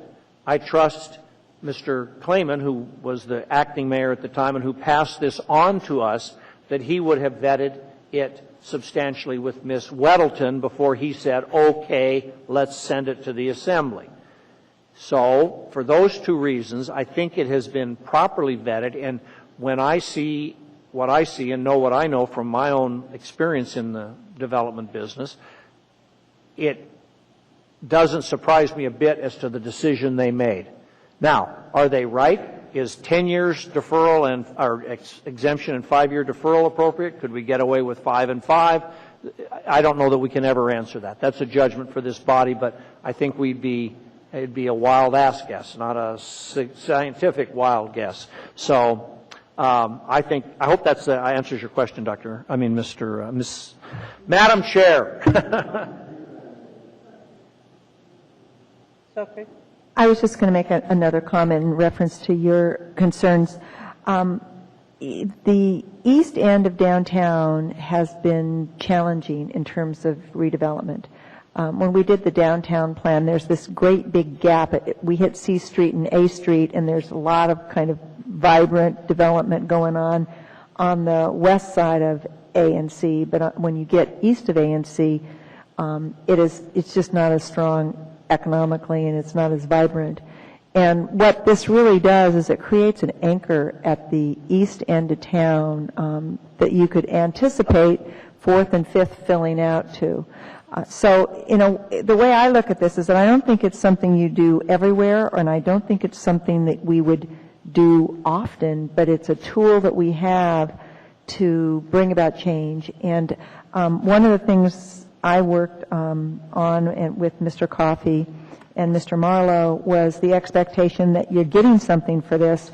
One of the things that our downtown plan calls for is downtown housing, and so the goal here is to say, there's some opportunity to develop, but we would have expectations that development be compatible with the goals of downtown, and that is reflected in the aspiration under Section 2, where we're expecting some workforce development housing in it. So I think it's something that you want to use in the community carefully, but it's a really important tool, and I think in this case it's going to be really useful at revitalizing the east end of downtown. Mr. Flynn. Thank you, Madam Chair. I apologize, and I think I raised this issue when this was introduced, but it's been a while now. So just in case, you may recall that one of the reasons I'm not listed as a co-sponsor of this is because a charter school founded in part by my stepsister is in discussions with Mr. Marlowe as a potential tenant. I don't think that meets the standard for disqualification on ethics, but I just wanted to quickly review that before we went any further. Let me ask you the question, sir. Please. Do you have a financial interest in that I do not. business? Do you have a private interest that would make it difficult for you to act in the public interest? I do not. Do you believe that if you participated in this matter, it would cause a loss of public trust? I do not. All right, then I'm going to rule that you do not have a conflict and should participate. Thank you, Madam Chair. Anyone else? I do have one question. Is the administration supportive now? The answer is yes. All right, thank you. Madam Chair, it's appropriate, since you've asked the administration whether they support it or not, to let the body know that I have a conflict as well, which is why I haven't responded to any inquiries. My nieces and nephews have a financial interest in the deteriorated property area. So. All right, so the mayor is not participating in this discussion. All right. And just so you Madam Chair, when I was on the Assembly, when this matter first came before the Assembly, that was ruled that I did have a conflict. So Okay. now I'm not, obviously not voting now, but still you've asked for our opinion whether we support or not. Thank you for clarifying that, sir. All right, seeing no further discussion, is there objection? To the amendment? To the amendment. I'm sorry, thank you. Seeing no objection to the amendment is incorporated. The main matter is before the body. Mr. Flynn.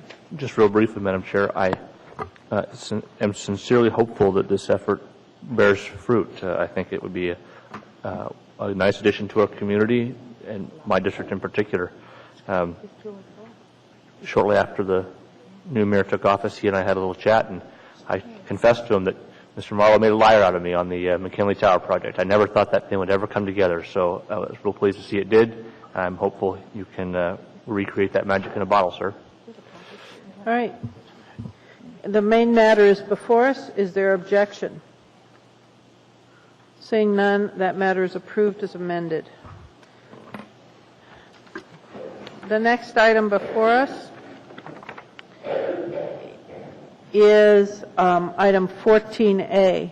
I'm going to open the public hearing on 14A. This is setting a levy upon connection rule for a new water and wastewater utility connections. If you'd like to speak to us on this matter, please come forward. Hearing and seeing no one, the public hearing is closed. Move to approve. Matter is before us. I'd like to remind the body there are some requested amendments via a memorandum that was mentioned at the beginning of the meeting. So I'm hoping somebody will have it and make amendments. Well, I had it earlier. Now what did I do with Could it? I pass it?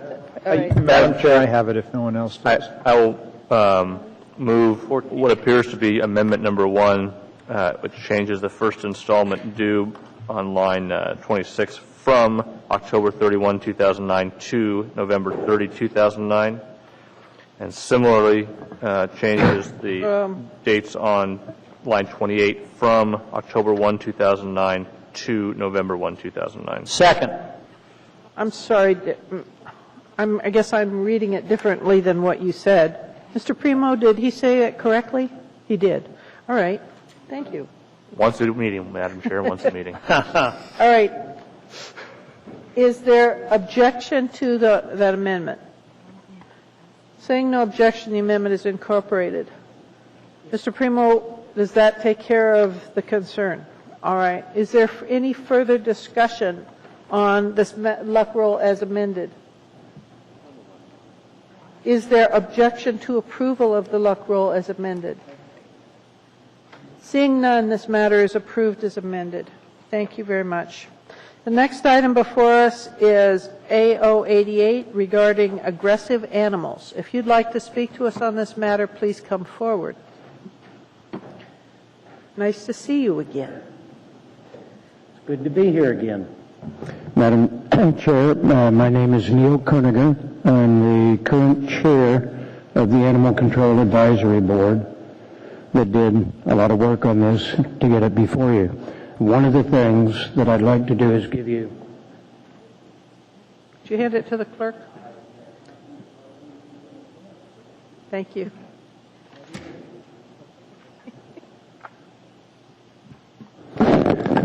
We met a couple of times with your public safety committee when we were working on this, and one of the things they indicated would be helpful would be a detailed section-by-section analysis of how these changes come together and what we're trying to accomplish.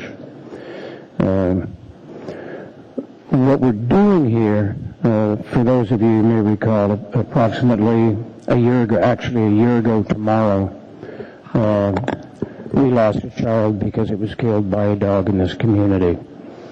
And both the Animal Control Advisory Board and the Assembly's Public Safety Committee were concerned about that and wanted to see what we could do to tighten up our existing laws and try and minimize those type of problems or situations in the future. The board researched nationally with animal interest groups, control groups, and organizations to see what practices were elsewhere. We had a series of public hearings on Title 17 revisions to tighten it up. Specifically, we had 3 public hearings and 1 special public hearing that we held here. We also met on 2 occasions with the Public Safety Advisory, or the Public Safety Committee of the Assembly. The outshooting of those is the ordinance that's here before you. And I can spend a lot of time on it, but what I really think I'd like to focus on is 3 particular sections in there that I think are meaningful and they tie together. The first is Section 5, and then Section 7, and then the last is Section 11. In 5, what we are dealing with is trying to close what we see as probably the biggest loophole in the current law. Right now, an animal that injures an individual, causes physical injury as defined in the code, is classified at level 3.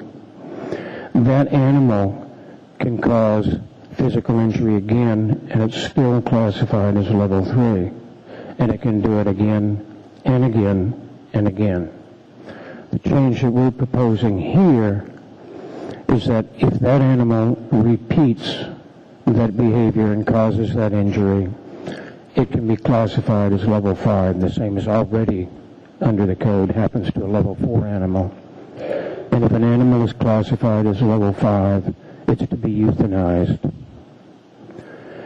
Hold on just a second.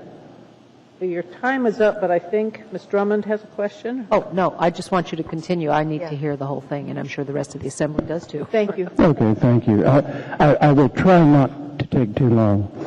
The change in Section 7, what I wanted to emphasize, is it's primarily a one-word change, but it's a very big change, and that's that a secure enclosure that confines a level 3 or 4 animal must be locked.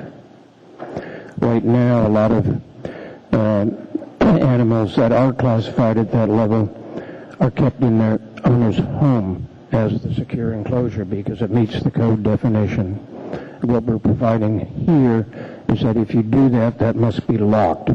We don't want the neighbor's kids to come into your home to visit with your kids and get bit by your dog. And then the change that I wanted to emphasize in Section 11 is we, to try and encourage compliance, are recommending very substantial fine increases for people who don't comply with the classification requirements. Currently under the code, if you fail to comply with the classification requirement, you're fined $250. Every time you don't comply, it's $250. What we're recommending is that a second offense, it's doubled to $500, and a third time to $1,000. So we want to really try and get people's attention and get them to comply with the code. There's a number of other changes, and I'll be happy to answer any questions you have on any of them, but I don't want to take too much of your time. You do have some. Mr. Coffey. Yeah, this is on Section 2, page 2. Section 2, page 2, line 4, 5, and 6. Yes. I read the memorandum that says the state law says that the records are private.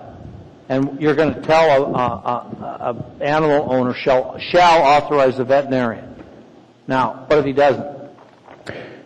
If he doesn't, he's not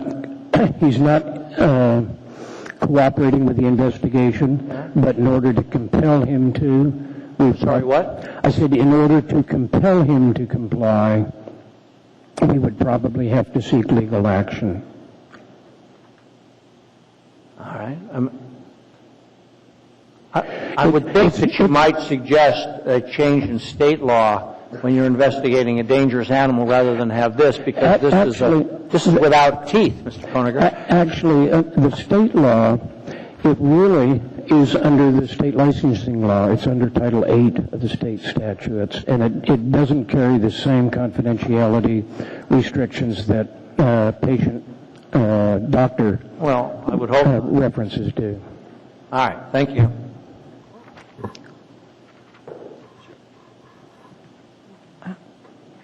Dr. Selcraig?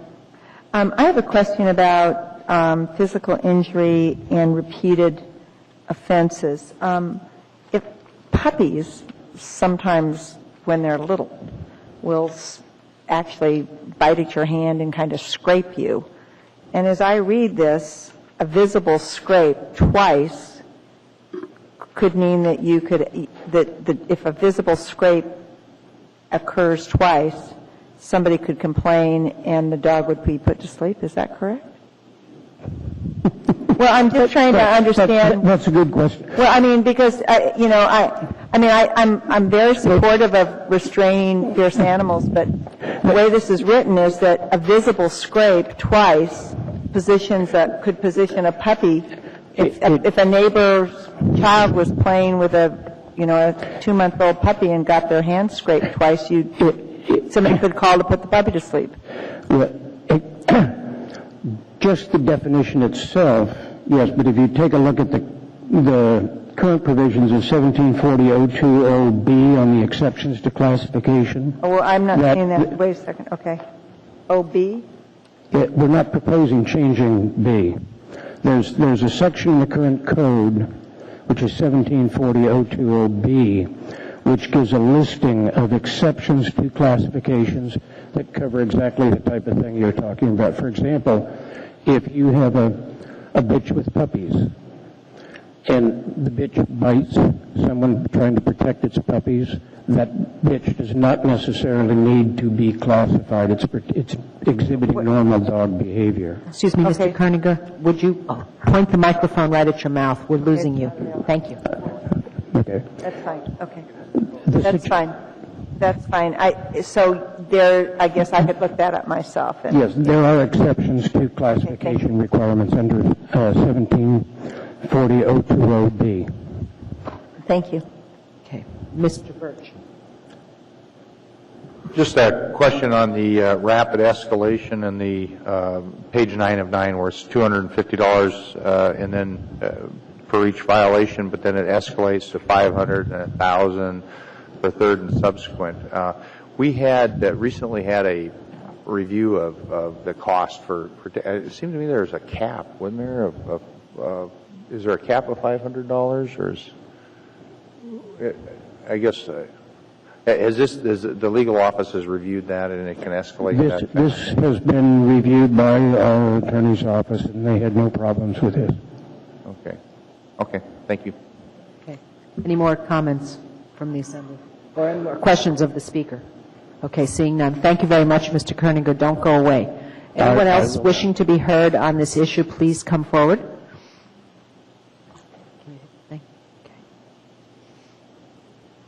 Thank you, sir. Introduce yourself, you have 3 minutes. My name is Jim Duffy, and I wanted to quickly acknowledge your championship soccer coach, Mr. Rohr. My daughter was chased. I wasn't interested in this issue at all until I called animal control about a month ago.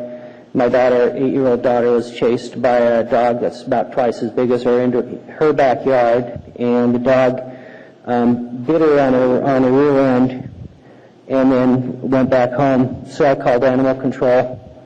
I don't know exactly what actions animal control took. I think animal control is great. They do a really good job with the tools that they have at their disposal. But the dog, I think, probably wasn't classified anything more than a level 1. And I think the dog is probably a vicious dog, and I think at any time it could get loose and it could maul my kid. So that's my fear. And it's interesting to me how our laws apply differently to animals than they do to human beings. because if I chased an 8-year-old into her backyard and bit her on her rear end, they'd lock me up and throw away the key. I think that this is a large improvement, because what would happen, the reason I support these changes is because I wish they had existed when my daughter was attacked by this dog. And the dog would have been classified as a level 3, and then if it ever attacked my child again and put any kind of mark on it, it would be euthanized. So I think that's good, and I support it. And also I support locking the animal up, that it should be, if it's a level 3, it should be enclosed and locked. I think that's good. My daughter would feel safer. She doesn't go outside the house anymore because she's too terrified. She used to do chalk drawings in her driveway, but at any time the door could open up to the neighbor's house and this dog could come tearing out and go after her. So she just stays inside. She holds my hand when I take her to the van, and that's about it. But I think these are good changes. The only thing I'm a bit skeptical of is, again, comparing animals to humans. If a person has a record, that record stays with you. If you commit a felony, or your record stays with you. So I wish that 17.40.085 had never actually existed in the first place, because I don't think that animal owners should have an opportunity to remove to get the classification removed. It's like me having my criminal record. I'm not saying I'm a criminal, because as last I checked, I'm not. But so I'm skeptical of animal owners being able to do that. However, I do see how there could be an incentive for the animal owner to improve the safety of the animal by being involved in that program. Thank you. Thank you very much. Would anyone else like to speak to us on this matter?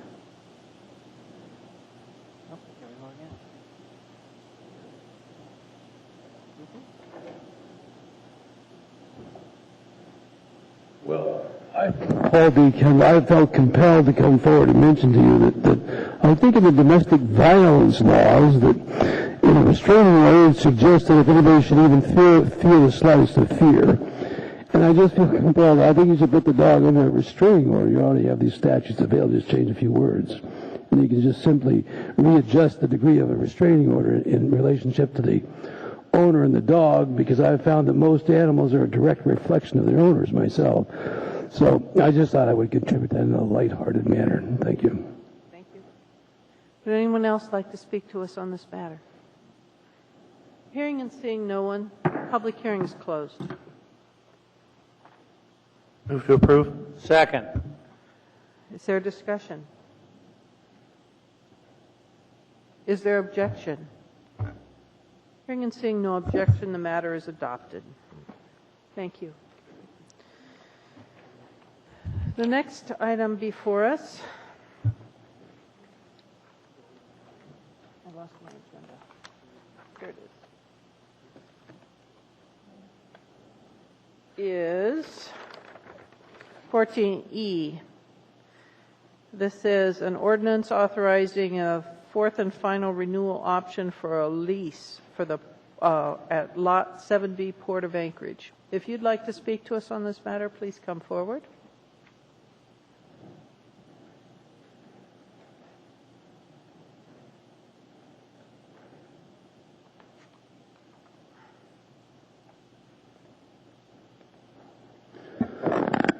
Paul D. Kendall again. I'm not certain what the use of the lot is for. And the reason I bring this to your attention, and I'm here to talk to you later, hopefully, okay? I'm now doing research on various energy aspects around the planet in various large municipalities. And in 2 municipalities I've seen where they're now converting tankers or offloading fuel to all electric because they're putting out such large carbon burns of diesel in order to pump off fuels. And the thought occurred to me that if they're doing that elsewhere, I haven't heard anybody talk about that down here. Apparently the diesel burning that they're using to run those pumps to push off that fuel is just huge. And one of our own ships named the Alaska, something's on my website, when it docks in Seattle. They spent $24 million because it's equivalent to 187,000 vehicles driving. And it's one of the most leading edge technologies ever done. And then I think they just did that in 2 other ports. So I just, for your own FY, whatever that word is, for your own information, not knowing what that is, and thank you for the opportunity. Thank you very much. Anyone else like to speak to us? Hearing and seeing no one, the public hearing is closed. Move to approve. The item is before us. Is there discussion? Is there objection? Hearing and seeing no objection, the matter is approved unanimously. The next item before us is 14G, AR 173, relating on a grant to the Police Department for impaired driving enforcement. If anyone would like to speak to us on this matter, please come forward. Hearing and seeing no one, the public hearing is closed. Is there discussion? Is there objection? Seeing and hearing no objection, this matter is approved unanimously. The next item before us is 14H. This is AR 174, a substantial amendment to the Housing and Community Development 2009 Action Plan. If you'd like to speak to us on this matter, please come forward.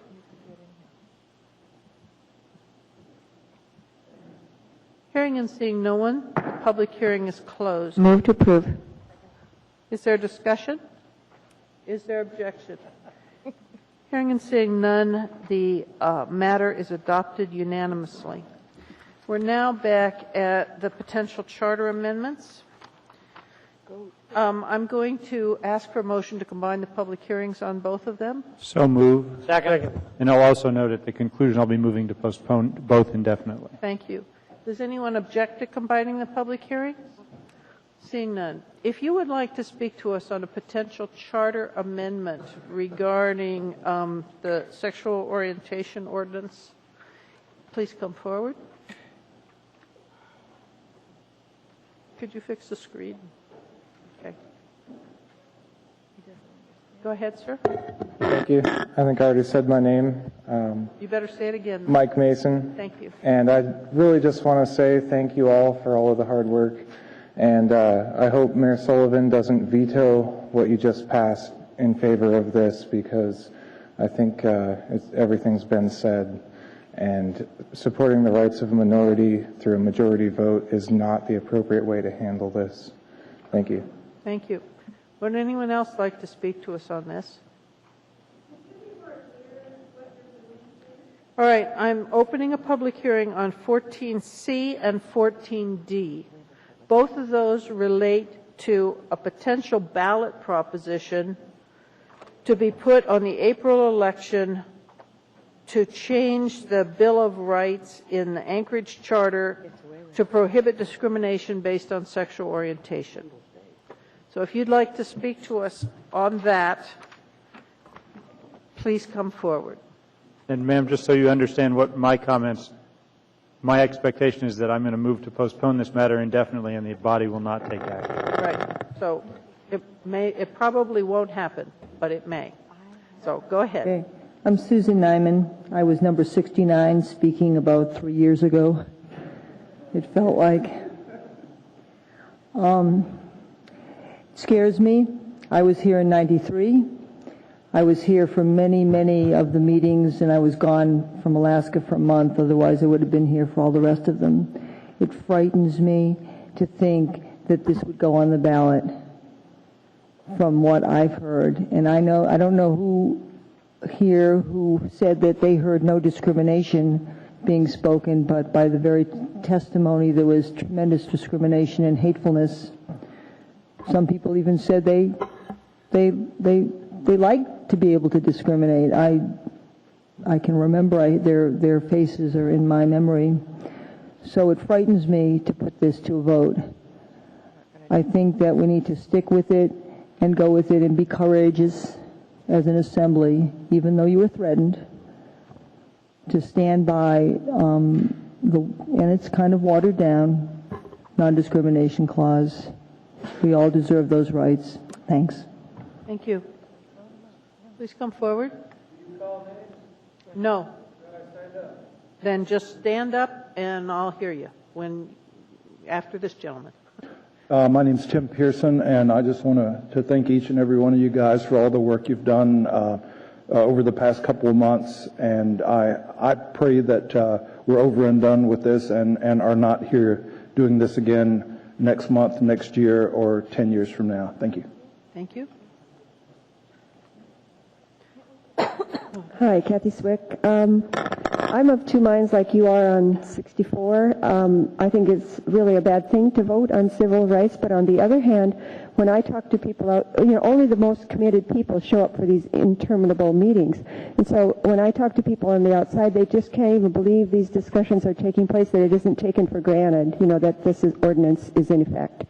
And so on the other hand, I would welcome a vote so that those of you who think so that the minorities and majorities are very clear on this so that you have more information. And I would just like to see how it falls out in this community.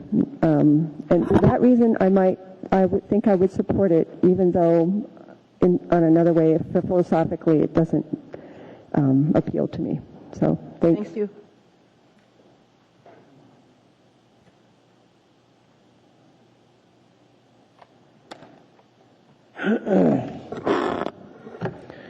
The Bible says Satan's time upon the earth has been shortened. Sir, could you start with your name? Blon Dispaldingus Kennick. The Bible says Satan's time upon the earth has been shortened for the sake of the saints. So Satan's countenance no longer fills the earth. Our problem with issues that keep coming to government has been the heterosexuals stepping out of government, or we would not have more problems. And they stepped out of government because they were fighting life illnesses. But what does the Word of God say? The Word of God is nigh thee, even in thy mouth. It's in your mouth. I remember at one of the last meetings, a guy saying that we once had perfect schools up here. That were orderly, had a peace like home, at study like home school for thoughts. I remember them too.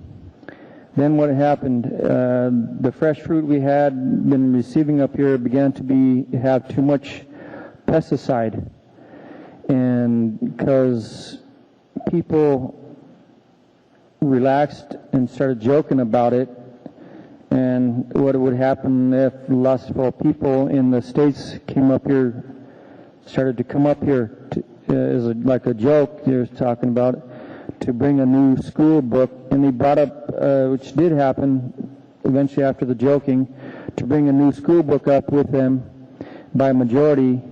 Then many new houses were built from non-heterosexuals moving into Alaska by the help of heterosexuals. They said in the States, we no longer write after we helped them, they said, in the States, we no longer write the long version of the Constitution, saying it should be memorized, saying we are supposed to have it memorized by heart, or we are slothful citizens to our own country. People started testing alcohol, caffeine, sugar, and spices, and they forgot the original Constitution. And then, because of the majority rule, we got our municipal money spent on new congressional history textbooks from a different printing company that we were not used to. A lot of people came. Sir, Yeah. I'm sorry, there's only 3 minutes. Okay. Could you say your name one more time? The clerk didn't get it. Okay. How much was that? That was That like. was 3 minutes, sir. That was like 2-3 pages. Could if 2.5. Sir? Blonde. My name is Blonde Stefan. Okay. Dispaldingus Kennick, and I'd like to have time to share the rest of this if there's no other people waiting. Could you, if one thing you could do is give your notes to the clerk, and she will copy them and give them to every assembly member. Or alternatively, you could wait until the very end of the meeting, and if there's still time, you could speak then for another 3 minutes. Who's the clerk? This lady right there. Okay. Can I share them at the end of the meeting and then give them to her? You could go for another 3 minutes at the end of the meeting. Okay. All right? Would anybody else like to speak to us on this matter?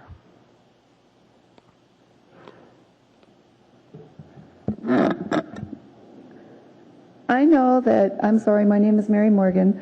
You're going to be seeing a lot of me now that I'm living in Anchorage. Anyway, I know that as an individual want something on the ballot, I have to go out and get 3 million signatures and several months worth of work. I don't know the process for you guys, but I certainly think that getting this on a ballot for everybody in the state of Alaska is going to be the best thing that can happen to us. Thank you. Thank you very much. I couldn't find my big timer. Paul D. Kendall, I'm starting my timer now, because with $428 million, you can't afford a clock. Now, first, can I convey a minute of my time to this gentleman to talk? No. Well, then my next question would be that I talked to Mr. Guterres earlier during this brave new world moment, and he told me that we had no rights or rules or privileges when we come before you. When I tried to understand the protocol under which we would engage you in civil dialogue. So, and the question still stands before this body as to how we ask for points of order and parliamentary inquiries. And I've yet to have an answer, and yet the rest of the world has one. So at some point in time when my 3 minutes of whatever these moments are is not ticking away, maybe you could do that to me in an email. I'm not sure that you understand the dynamic and the depths and breadths of what you have done here. You folks are going into territories that are way, way uncharted. And what really bothers me, I think I've never seen such an accumulation of compilation of divergence of ideas and challenges that are coming before us. There is talk of some leaders who suggest that a crisis should never be wasted. I love that moment. But ladies and gentlemen, I think we truly are headed someplace unusual. But what bothers me about this in my minute and 38 seconds is the fact that you could have opened this up for a larger dialogue where we could have challenged and probed, and instead of seeing women chest men like they're men out there and risking everything, and men acting like women, and men disagreeing and compromising their values of dialogue. And this is what happens, and I think we're seeing this now on a much larger scale.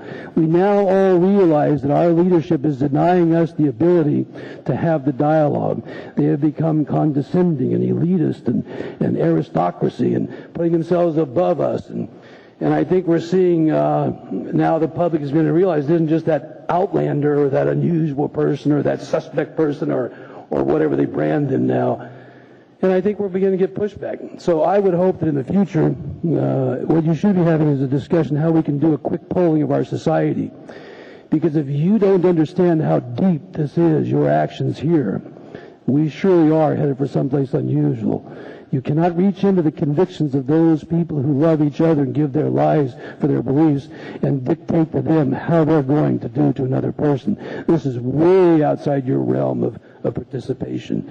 But I would hope that you would seek a ways for us to be able to dialogue with each other, because this is just one of many, many rubber band-like inside the golf ball moments of issues that are coming forward. And I'm very concerned that we're not finding the right way to have the dialogue. Thank you for the opportunity here. Thank you very much. Would anyone else like to speak to us on this matter? Hearing and seeing no one, public hearing is closed. Move to postpone 2009-86 indefinitely. Second. I'm sorry, was that 86, Mr. Kleiman? 86, right. Okay. Is there discussion on the postponement? Is there objection to the postponement? Hearing and seeing none, that matter is postponed indefinitely. Mr. Kleiman? As to 2009-87, move to postpone indefinitely. Is there discussion? Is there objection? Hearing and seeing none, that matter is postponed indefinitely. According to my notes, that completes our agenda. We do have some time here for audience participation. There's a gentleman who'd like to speak to us. Madam Chair, Go ahead. before we get to that, a very quick announcement. There is a Public Safety Committee meeting on our calendar for tomorrow. That is a mistake. There is another Public Safety meeting set for Ms. Gray Jackson, September 9th. And that's the actual date of the meeting. So tomorrow's Public Safety meeting that is on the calendar will be canceled. The one that's on the calendar for September 9th will deal with the issue of public inebriates. Thank you for clarifying that. Thank you. All right, this is the time where you can talk to us about items that are not on our agenda. So, sir, would you like to come back and read some more on your document? 4 more pages.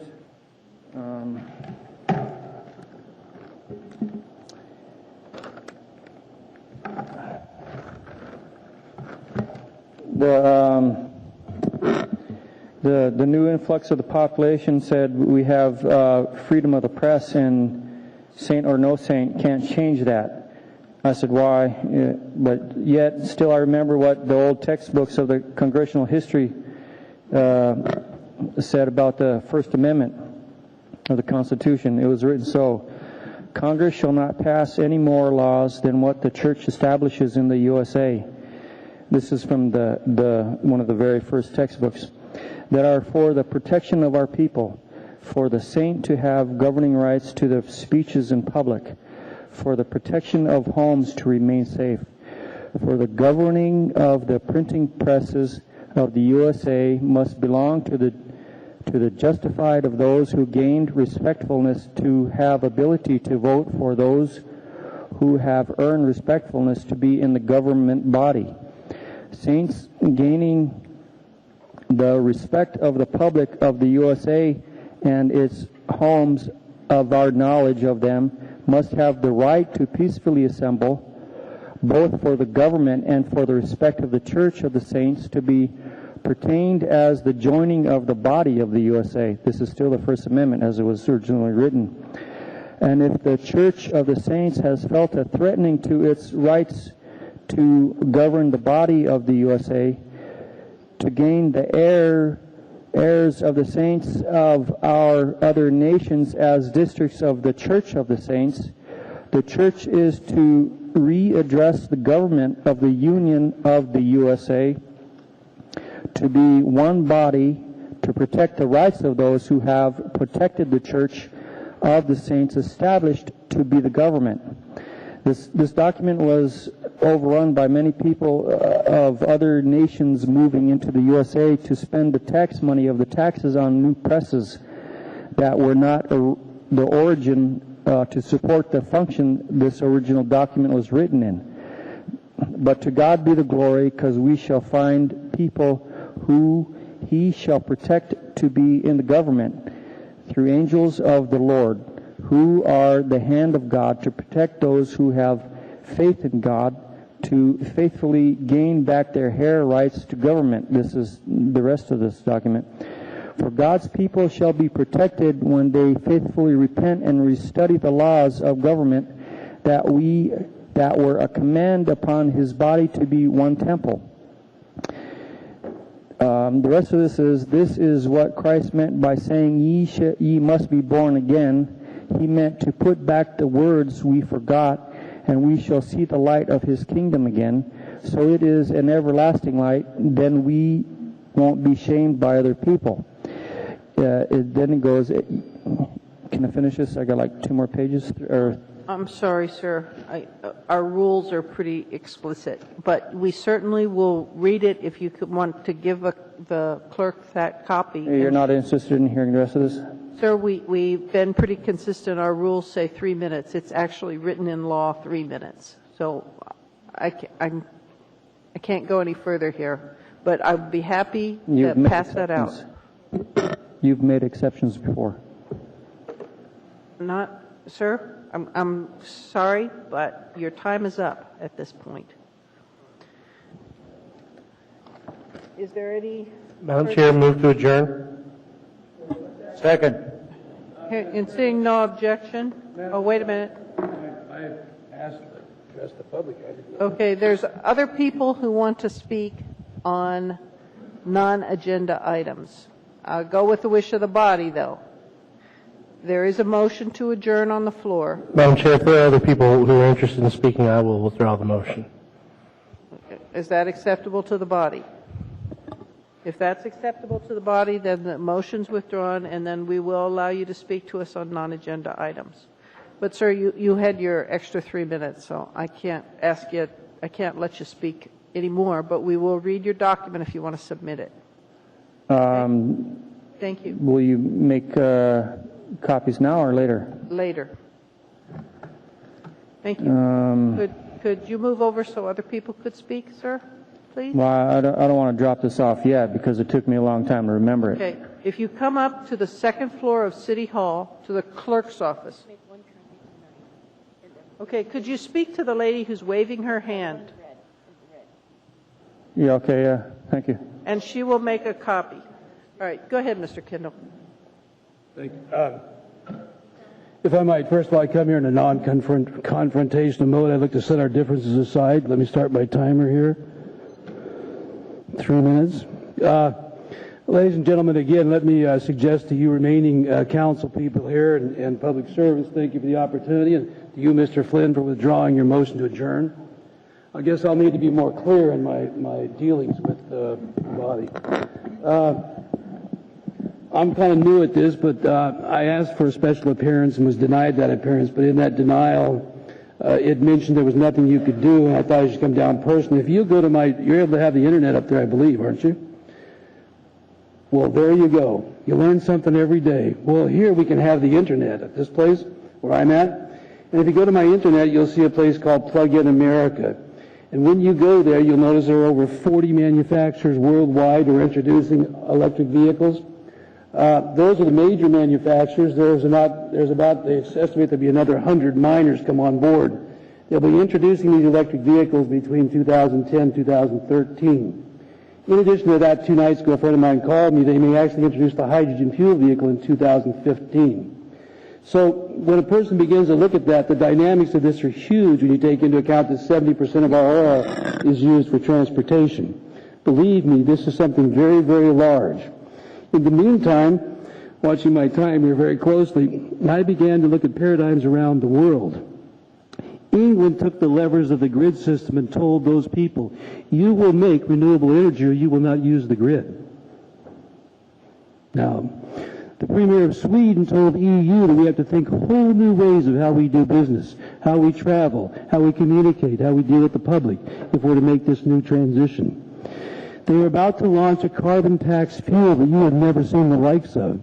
And there are oil companies now, they're now doing everything they can to move to all electric. I have never seen anything like this in my lifetime. In 1 minute here, I'm been around the energy business for a long time. We're about to witness some type of an industrial revolution of which I have never seen before. What concerns me and why I bring this to you is this. We have a leadership in our state who is hell-bent, bound, and determined to push gas. I understand that for the need for revenue from the state. But in being absolutely obsessed with this at our expense, they're forgetting about the hydroelectric that we have in the inlet out here. Anchorage has the ability to take a leadership role in the world overnight. Mr. Obama has a tremendous amount of resources of which he is willing to commit. Mr. Chu has sent out notices across the United States and the world. We will not entertain any energy development unless it is transformational energy. He wants to hear edge ideas. Ladies and gentlemen, your home, your transportation, your children are now on the brink of your leadership.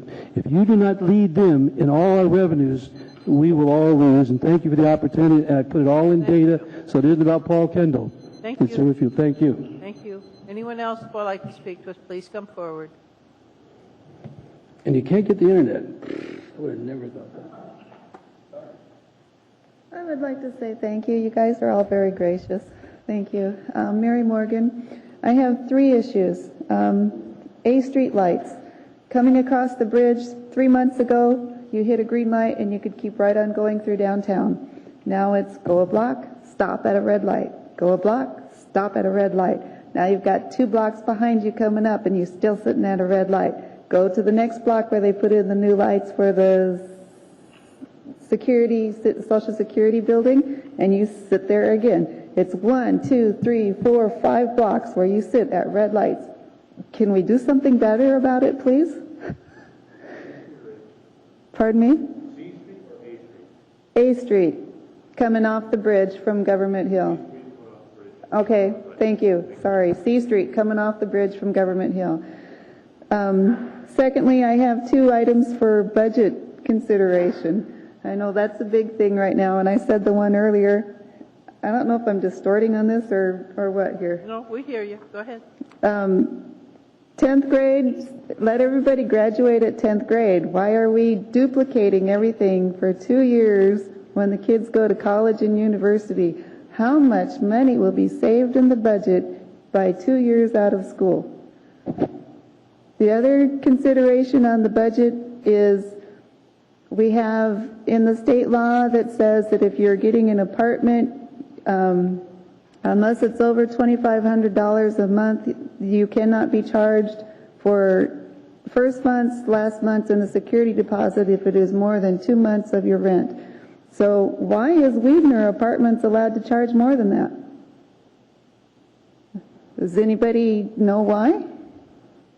I would really like to know. I mean, and if you started fining them for being illegal, I know you could bring in a whole lot of money because they have like half of the rentals in Anchorage. Thank you very much. Have a good evening. Okay, Madam Chair. Go ahead, Ms. Drummond. Ma'am, you could go see the municipal ombudsman who is equipped to deal with those kinds of complaints. Well, in any case, the landlord-tenant law is on the wall in the ombudsman's office on the ground floor of City Hall. You could go pick that up and see who can help you on that issue.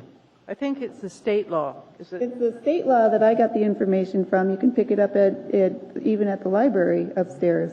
Okay. But it's the who ombudsman? Ombudsman. OMBUDSMAN. All right. Thank you. Okay. Go ahead, sir. I'm sorry to take more of your time. Mike Mason again. I think reflecting back on the last several months of testimony, and as well as some of the statements that I've heard from all of you fine folk, everyone appreciated most of the lengthy testimony simply because it demonstrated the civic engagement of our community, at least on issues that everyone cares about. And the opportunity for public discourse in a civil manner was enlightening, to say the least. As part of my background, I participated in the Conference of Young Alaskans at the beginning of this year, and it was a life-changing experience. I probably wouldn't have been here for the past 2 months if I hadn't have done that. It was awakening.